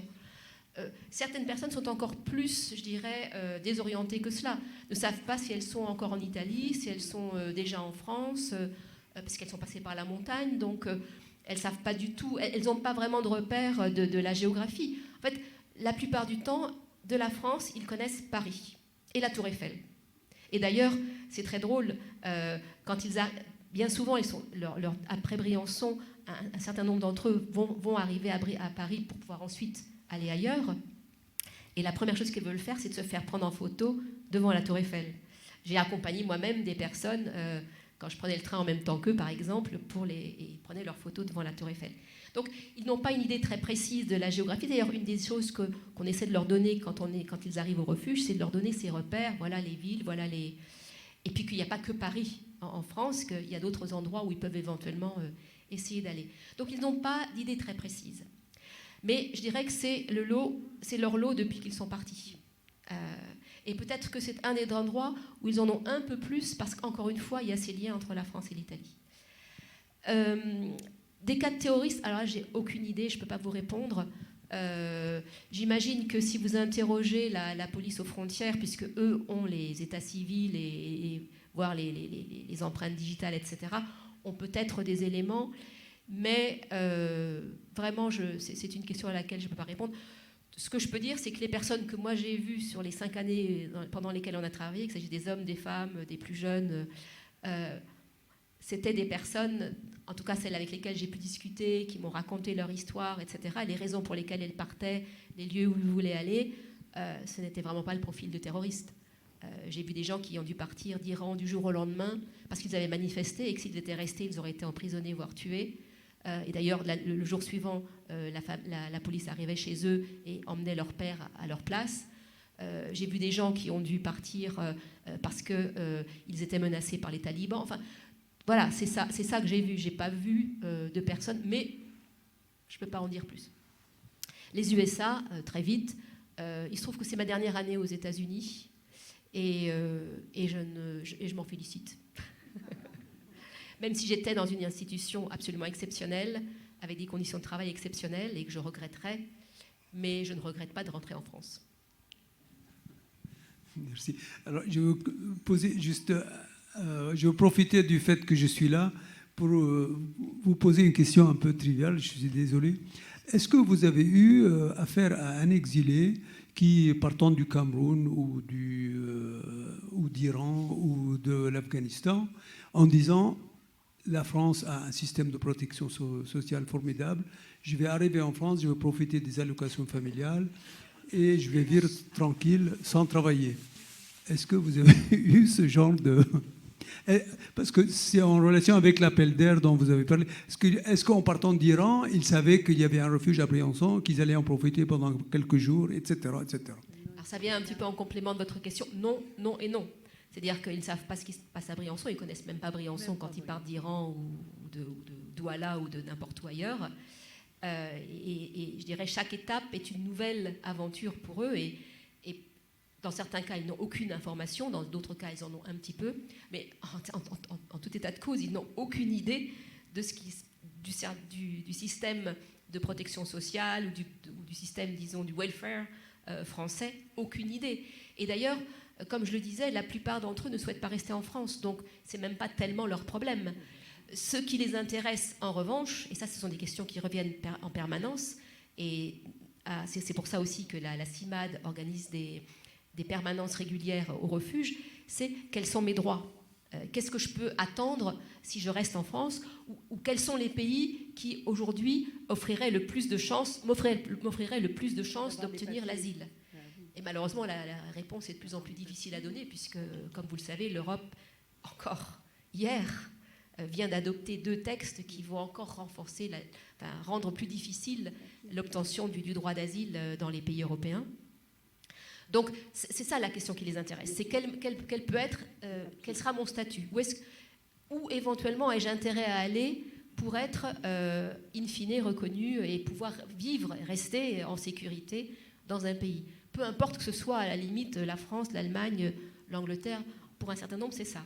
Mais en tout état de cause, ils n'ont aucune idée de ce qui se passe en France et de ce qu'ils peuvent attendre du système de soins ou du système de protection sociale en général. Bonsoir. Je vais vous poser une question simple en 2 volets. Le premier relève peut-être pas de vos compétences, le deuxième est lié. Vous avez parlé tout à l'heure, vous avez utilisé le mot mise en scène, je crois, si je me souviens bien, pour ce qui est de la militarisation. Or, on peut se demander si cette militarisation n'est pas plutôt ou est aussi liée à une impuissance de l'Union européenne. Cette militarisation, on la voit ailleurs, là où il y a un autre drame, beaucoup plus à l'Est. Il semble, depuis quelque temps, que militariser à outrance, soit la seule réponse de l'Union européenne, quel que soit le problème. Et j'en viens à ma partie politique fiction. Disons que le président de la République, qui parle beaucoup des valeurs de la France, prenne conscience du drame qui se déroule, vous appelle et vous dise « mais ce n'est pas ce que nous sommes. Il faut faire quelque chose, il nous faut une politique non pas appuyée sur la peur, mais une politique volontariste et humaine. » Que pourriez-vous conseiller ? Quel serait votre point de vue ? Sur la question de la mise en scène, c'est vrai je pense qu'il s'agit d'une mise en scène qui est plus à usage interne à la France. C'est-à-dire que si l'État n'envoyait, sachant qu'il y a des personnes qui passent, si l'État ne montrait pas qu'il cherche à contrôler, il serait encore plus durement attaqué par l'extrême droite et par tous ceux qui sont persuadés que l'immigration est un gros problème. Mais en même temps, cette mise en scène n'est qu'une mise en scène et elle révèle l'impuissance dont vous parlez de cette politique migratoire qui va, je dirais, presque à l'encontre du bon sens, puisque de toute façon, les mouvements continuent. Qu'il s'agisse de la France, qu'il s'agisse de l'Angleterre, qu'il s'agisse, voire s'accentuent. Et ils sont, parce que les ressorts de ces mouvements ne sont pas le welfare state en France, mais sont dans les pays d'origine et dans tous les conflits et les difficultés que vivent ces personnes. Donc, de toute façon, il y a une impuissance, je dirais, intrinsèque à ce type de politique. On le voit partout. On n'arrive pas à contrôler. Même quand on construit des murs énormes, les gens arrivent quand même à passer. Ils vont les contourner, ils vont passer en dessous, ils vont passer au-dessus, ils vont se blesser, certains vont mourir, mais ça va continuer. Donc, et je dirais que c'est une histoire, c'est l'histoire humaine. De tout temps, les gens ont circulé et ils vont continuer à le faire. Donc, au lieu de ça d'une part, et c'est d'autant plus, une politique absurde en un certain sens que non seulement elle coûte très cher, l'argent que l'on dépense à essayer vainement de contrôler ses frontières, si on l'utilisait pour mieux intégrer les populations qui arrivent, tout le monde serait bénéficiaire de cette politique. Or, ce n'est pas ce qui se fait. Et en plus, comme on le disait tout à l'heure, mais on pourrait multiplier les exemples, sur un plan démographique, sur un plan démocratique, sur un plan économique, on a besoin de ces mouvements de population. Et d'ailleurs, c'est assez intéressant de voir que les pays qui sont en Europe qui sont les plus, fermement, dont les discours sont les plus fermes à l'encontre des exilés, prenons le cas de l'Italie, prenons le cas du Danemark, qui au passage a été la première nation à signer la Convention en 1951 pour les réfugiés, et qui aujourd'hui, sous un gouvernement social-démocrate, a une des politiques les plus dures en matière d'immigration. Donc on affiche une politique très très dure, l'Italie ou le Danemark, mais on pourrait prendre d'autres. Mais en même temps, on fait venir, à la demande des entreprises, des milliers de personnes, parce que sinon l'économie s'effondre. Donc on a ce double discours et cette double politique. Et en France, c'est un peu pareil. Si du jour au lendemain, toutes les personnes qui travaillent dans les services à la personne, dans les ménages, dans les hôpitaux et dans bien d'autres secteurs, dans la construction, s'arrêtaient de travailler, notre économie s'effondrerait. Donc on a ce double discours en permanence et cette double politique qui rend les choses plus compliquées, non seulement pour ceux qui arrivent, mais aussi pour les étrangers ou les descendants d'étrangers qui sont français, qui sont européens, mais qui subissent aussi toute cette pression xénophobe en permanence. On est dans cette absurdité-là, mais alors, est-ce qu'on peut en sortir ? Est-ce qu'un jour, on peut faire de la politique fiction et que le président de la République, comme vous le disiez, je ne pense pas qu'on soit sur cette ligne-là. Je me souviens qu'en 2017, je crois, le président de la République disait « Non, la France n'est pas envahie. Non, les flux migratoires ne sont pas un problème pour la France. » 3 ans plus tard, il dit l'inverse. Les flux migratoires deviennent insupportables pour notre pays, alors que les flux migratoires baissent. Donc voilà. Donc je ne suis pas très optimiste, pour conclure, sur une évolution, en tout cas à court terme, des politiques ni nationales ni européennes. Et encore une fois, ce qui s'est passé hier au Parlement européen montre bien qu'on n'a pas tellement de raison d'être optimiste. Je suis beaucoup plus optimiste sur la capacité de la société civile, en tout cas d'une partie de la société civile, à résister contre ces politiques. Et on le voit à Briançon, mais on le voit à Calais, à Paris et dans bien d'autres endroits. Et puis, je sais que les personnes vont continuer à passer, à traverser, et que ça ne s'arrêtera pas parce qu'à un moment donné, des dirigeants considèrent que ça n'est plus possible.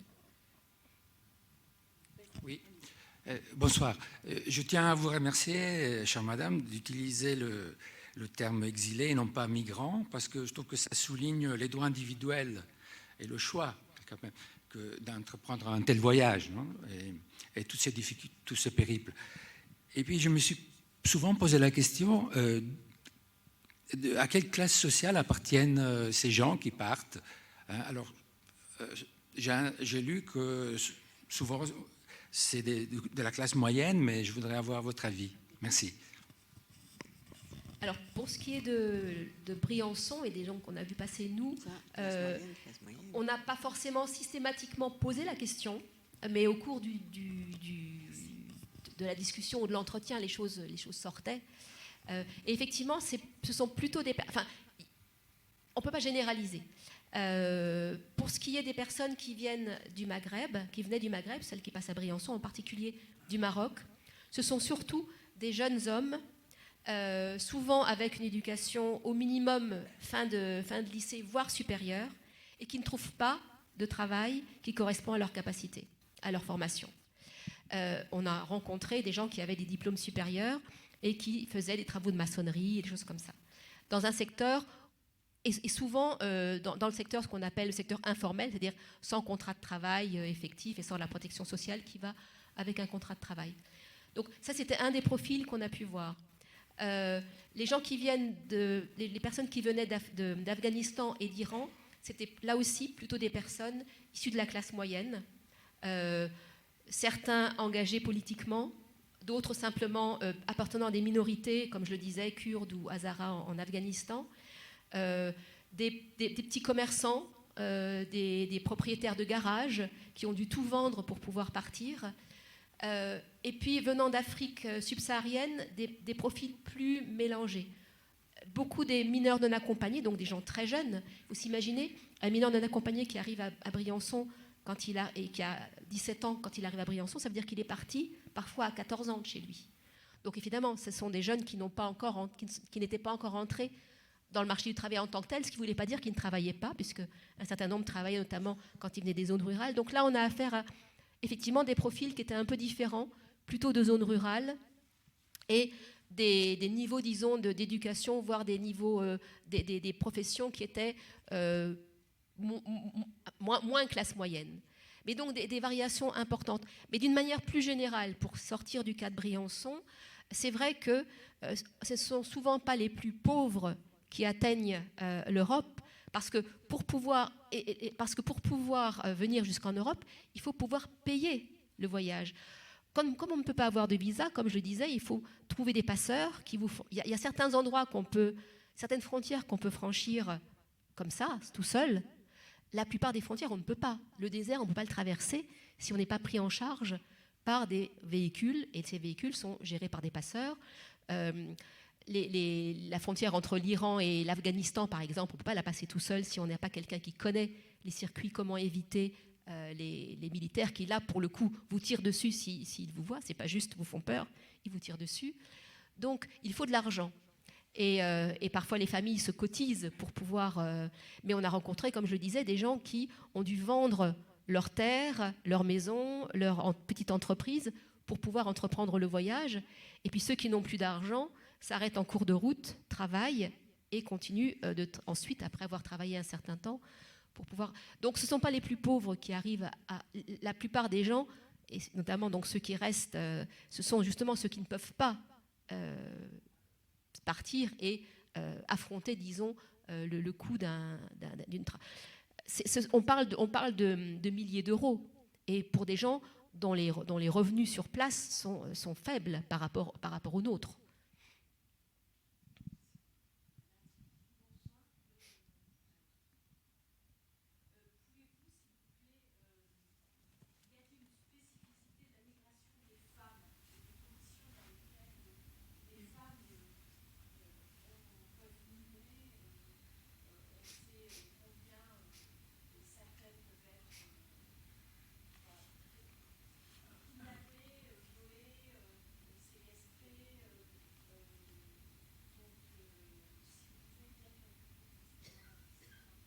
Oui. Alors, sur le terrain sur lequel on a travaillé, nous, comme je le disais, les femmes sont plutôt minoritaires, mais c'est le cas d'une manière générale. Mais vous avez raison, elles affrontent des conditions encore spécifiques à leurs conditions de femmes.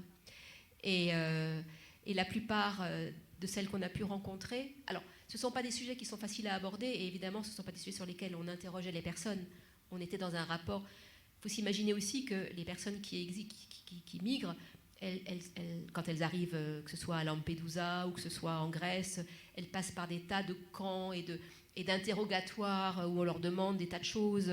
Donc évidemment, nos entretiens, il ne fallait absolument pas qu'ils aient ce type de forme-là. On était sur des discussions beaucoup plus simples et on n'a jamais poussé les gens à nous raconter. Et d'ailleurs, certaines personnes nous ont dit... J'ai vécu ça, mais il y a aussi ça, mais ça, je ne vous en parle pas parce que c'est trop dur, je ne peux pas en parler, c'est encore trop tôt, ou je ne veux pas en parler, ça raviverait des choses trop difficiles, etc. Donc, évidemment, on n'a jamais poussé qui que ce soit à... mais on a quand même eu quelques échanges avec quelques-unes de ces femmes. Et pour avoir aussi travaillé avec d'autres personnes, et notamment, il y a des études très intéressantes qui ont été faites par d'autres collègues, on sait qu'elles sont confrontées notamment aux violences sexuelles. Il n'y a pratiquement pas une femme qui a émigré d'Afrique en particulier, mais également du Moyen-Orient, qui n'a pas été d'une manière ou d'une autre soumise au minimum des pressions, voire des abus sexuels en tant que tels. Et d'ailleurs, on a vu venir au refuge des femmes avec des jeunes enfants qui étaient nés de ces viols ou de ces abus sexuels. Alors ça, c'est un cas de figure. Une autre chose, quand elles voyagent seules, elles se mettent parfois sous la protection, où un homme leur offre une protection, et elles savent, les deux parties savent que cette protection est souvent en échange de faveurs sexuelles. Donc dans ce sens, on peut dire dans ce cas-là, elles sont consentantes, mais c'est un consentement qui est d'une certaine façon forcé aussi, parce que c'est une protection pour elles, donc au moins elles ne vont pas être sujettes à d'autres prédations sexuelles, mais elles se mettent dans cette relation de dépendance avec une personne pour pouvoir poursuivre leur voyage. Et alors dans les cas les moins graves, si je peux dire, je me souviens d'une jeune femme iranienne qui a fui l'Iran. Alors elle, pour des raisons qui étaient plus privées, c'était une ingénieure qui avait un bon poste, ingénieure en domotique, et qui subissait des violences familiales et conjugales extrêmes, et qui, avec l'aide de ses parents, a fui et est partie en Angleterre essayer d'y refaire sa vie. Elle y est d'ailleurs arrivée, puisque j'ai pu garder des liens, et donc je sais qu'elle est arrivée là-bas. Et elle a été à plusieurs reprises dans des camps de rétention, notamment au moment de la période du Covid, et elle était en permanence sollicitée. Oui, je peux t'avoir un téléphone, mais viens me retrouver à tel endroit. Donc, elle a toujours pu résister, en tout cas, c'est ce qu'elle m'a raconté.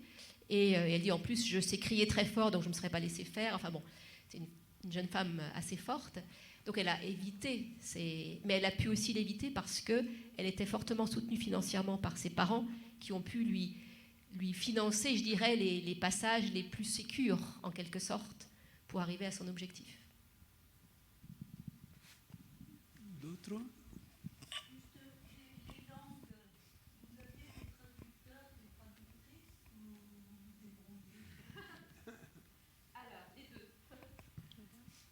Non, on n'a pas de traducteur sur place.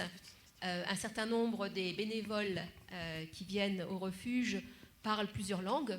Alors l'anglais, évidemment, beaucoup le parlent, et en particulier les exilés venant de pays anglophones en Afrique ou du Moyen-Orient, beaucoup d'entre eux parlent au moins un minimum d'anglais, donc ça permettait de pouvoir se communiquer. On a aussi des bénévoles qui parlent l'arabe. En revanche, c'est plus rarement, mais on en a eu. L'été dernier, je me souviens, des bénévoles. En ce moment, ce sont beaucoup de personnes qui viennent de Somalie et d'Érythrée. Beaucoup, en raison de ce qui se passe en Somalie, et du Soudan, en raison de ce qui se passe dans ces pays en ce moment. Et là, ce sont des langues qui sont plus rares. Donc, on utilise les ressources, je dirais, locales, donc entre bénévoles.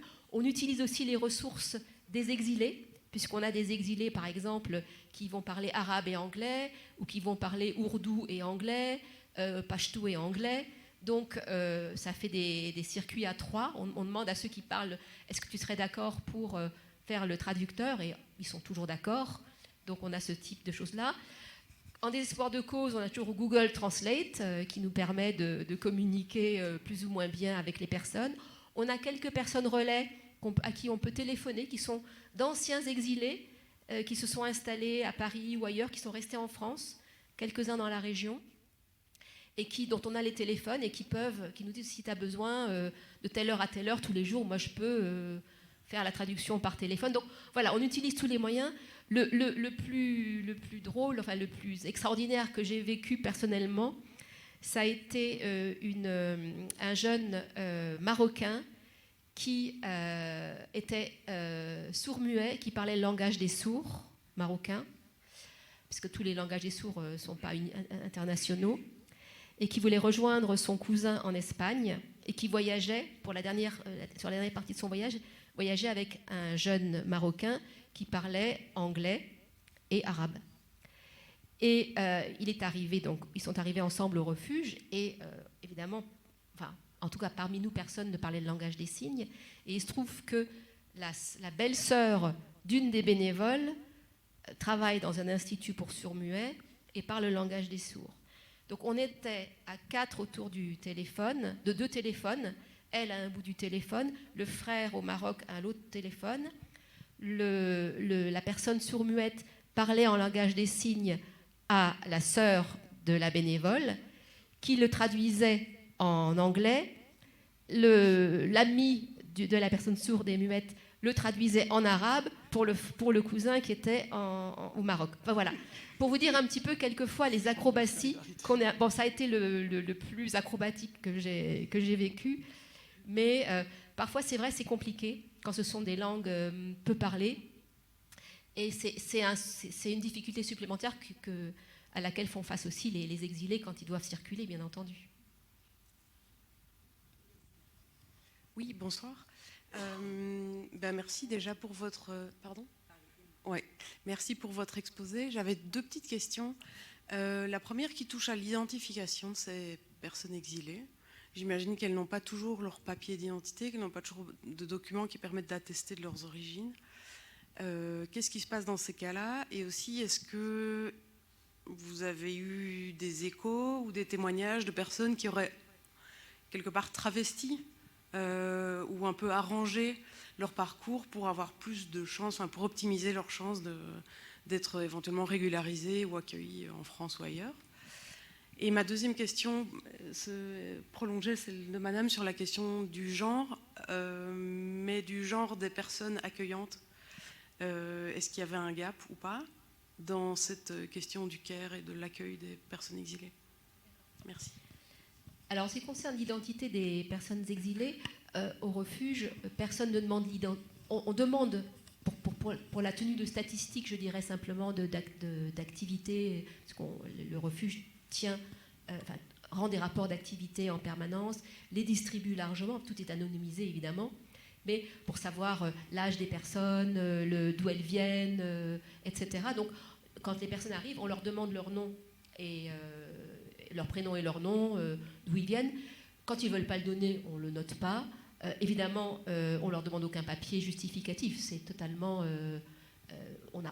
les personnes, ça n'a aucun intérêt pour le refuge, je dirais, de contrôler l'identité des personnes.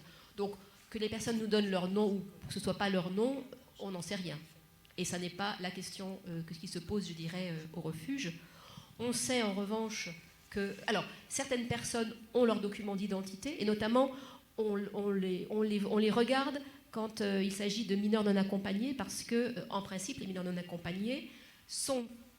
Je disais, pendant plusieurs années, ils étaient systématiquement renvoyés en Italie sans avoir la possibilité de simplement demander à ce qu'on examine leur cas. L'action des bénévoles et les observations qui ont été faites et les remontées qui ont été faites ont fait qu'aujourd'hui, les personnes mineures les jeunes mineurs non accompagnés qui se présentent, ou un jeune qui se présente en disant « j'ai 17 ans, je veux être prise en charge en tant que mineur non accompagné », sont maintenant systématiquement orientés vers les services du département.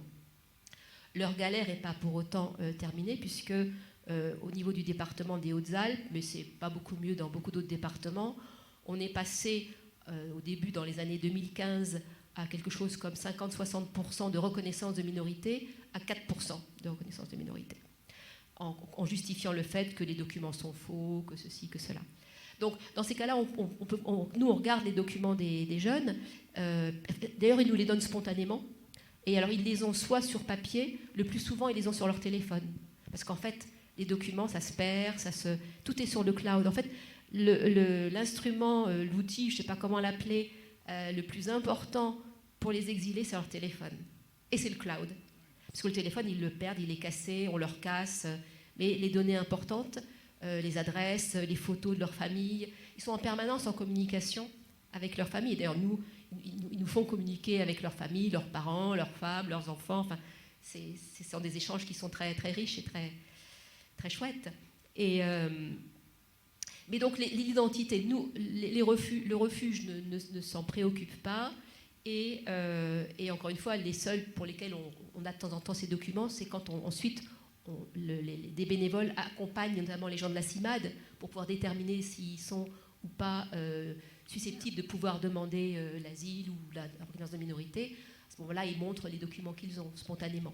On sait qu'un certain nombre ont des alias. On le sait aussi parce que quelquefois, ils nous montrent un document qui a été réalisé à la frontière. À toutes les frontières, ils reçoivent des documents, des papiers. En général, ils se dépêchent de les jeter. Ils ne savent pas très bien à quoi ça sert. On les fait signer, ils ne savent pas ce qu'ils signent, alors qu'en principe, on devrait leur expliquer. Ça aussi, c'est une des violations, je dirais, de la loi à la frontière. Mais donc, quelquefois, ils nous montrent les papiers. Et moi, je me souviens d'avoir vu des documents, spontanément, ils nous les montrent, où il y a marqué Monsieur Machin, alias Machin, alias Machin, alias Machin. Donc, on sait que différents... Et certains nous ont expliqué aussi qu'ils utilisaient un passeport de quelqu'un d'autre pour pouvoir avoir accès à ceci ou cela. Ça se fait. Dans quelle proportion j'en ai aucune idée.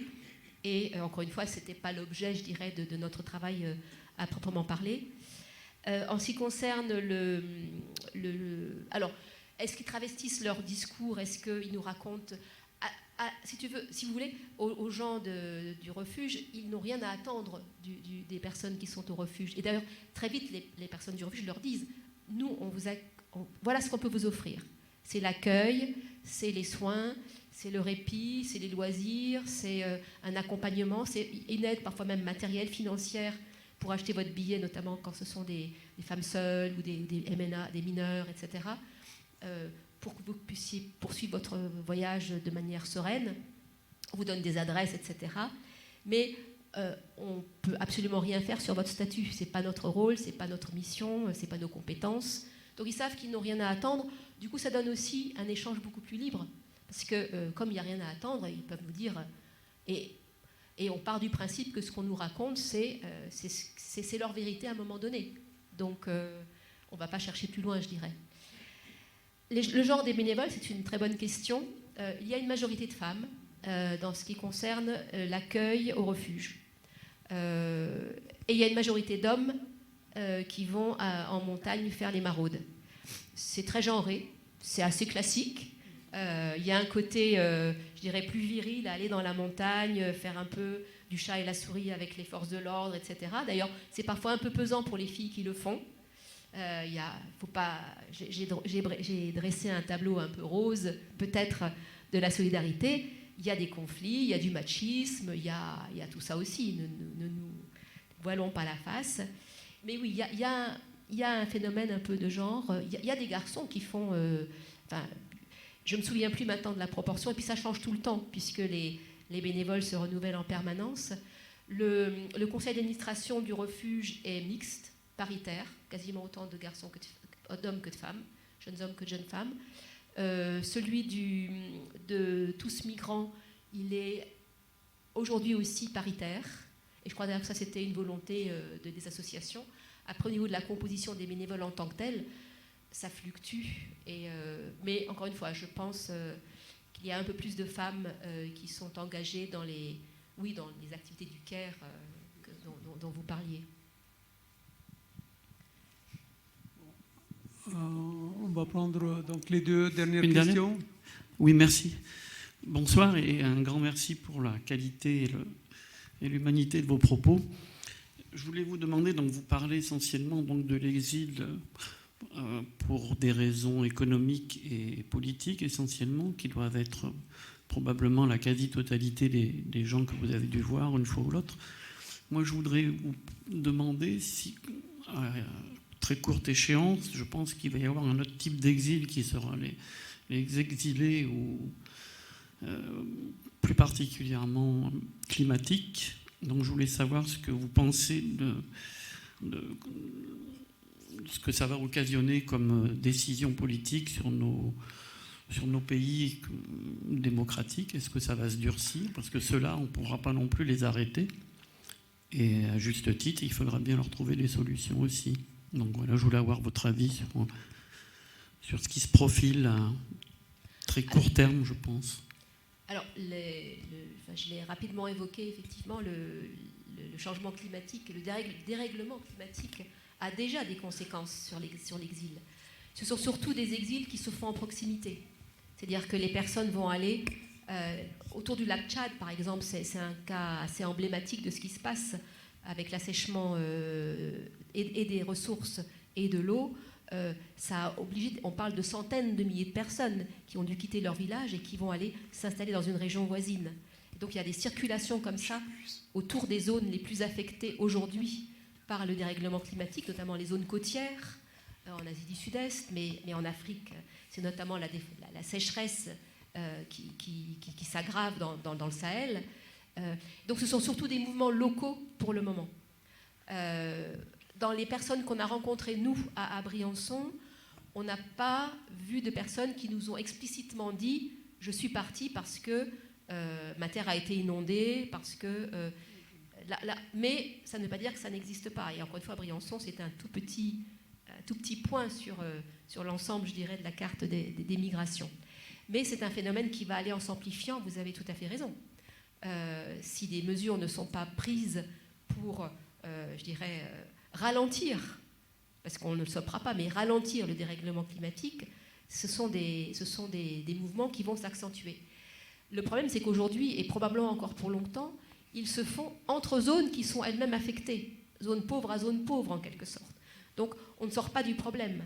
Peut-être qu'un jour, effectivement, ces personnes-là vont essayer d'aller plus loin, si malheureusement elles ne sont pas mortes d'ici là. Mais donc on n'est pas encore, je dirais, de manière imminente confrontés à des vagues de populations qui ne pourraient plus vivre dans leur pays en raison du dérèglement climatique. Mais je suis incapable de dire ce qui se passera dans 10 ou 20 ans. Et quand je vois l'indigence de la politique européenne, par exemple en matière de régulation, et surtout les retours en arrière par rapport à des progrès qui avaient été faits, et je ne parle pas des États-Unis, où là, il n'y a même plus de mots pour décrire ce qui s'y passe sur ce plan, on ne peut que s'inquiéter effectivement de ce qui va se passer à l'avenir. Oui. Dernière question. Oui, dernière question. On a beaucoup parlé de solidarité. Je connais un peu le milieu, disons, des migrants, mais d'une autre époque, de gens issus de l'immigration. Et je me suis demandé si cette solidarité est aussi monolithique qu'il y paraît parmi les migrants. On parle des migrants comme si c'était un peuple unique, un peuple monolithique. Bon, je sais par expérience d'une autre époque qu'il peut y avoir des tensions, voire très importantes, entre les migrants eux-mêmes, issus de différentes couches sociales, de différents groupes religieux. Avez-vous pu constater des choses similaires à l'échelle, par exemple, de Briançon ? Oui. Alors c'est vrai que les profils des exilés qui passent à Briançon, comme je disais, sont extrêmement variés. Des gens d'un peu partout, avec des hauts et des bas en fonction, disons, des nationalités d'une année à l'autre, parfois, qui ne sont pas immédiatement compréhensibles, sauf à se dire, effectivement, il se passe ça d'un tel endroit, donc par répercussion, voilà, ce sont des Somaliens ou ce sont des Érythréens qui vont arriver. Mais en même temps, ils pourraient passer ailleurs. Pourquoi est-ce qu'ils passent à Briançon ? Ça, on n'a pas toutes les clés de lecture. Mais sur la question de la solidarité, je voudrais dire deux choses. D'abord, il y a une solidarité entre les migrants sur les routes migratoires, et on voit arriver à Briançon des gens qui ne se connaissaient pas 6 mois avant et qui se sont mis ensemble pour voyager ensemble, se soutenant les uns les autres jusqu'à arriver à Briançon. Donc des solidarités qui ne dépasseront peut-être pas le cap du passage de la frontière de Briançon. Ça, je ne sais pas ce qui se passe après, mais en tout cas, des choses se nouent comme ça. On a des histoires où certains ont payé le passage, par exemple en bateau, de quelqu'un d'autre qui n'avait pas d'argent, ou sert de traducteur à quelqu'un. L'exemple que je donnais de la personne sourde et muette, la personne qui l'a accompagné jusqu'à Briançon ne le connaissait pas quelques mois avant, et simplement, bon voilà, s'est trouvé et l'aide. Et l'a aidée, est partie avec elle jusqu'à atteindre son cousin au Maroc. Donc il y a une forme de solidarité. Il y a aussi, vous avez raison de le dire, des tensions. Et notamment, ce qui est le plus fréquent, des tensions qui sont aussi, je veux dire, sur des bases raciales, très clairement. Les relations, par exemple, entre Marocains et personnes venant d'Afrique subsaharienne ne sont pas toujours faciles.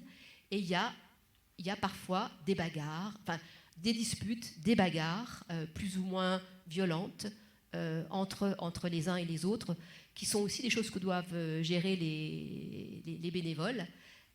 Donc oui, cela existe. Et encore une fois, moi j'ai été aussi, disons, témoin de certaines de ces... Surtout, alors je dirais que ça c'est aggravé par un phénomène qui est celui de la dépendance. Il faut, encore une fois, les exils, les trajets, les voyages que les gens font sont durs, sont traumatisants à des tas de points de vue.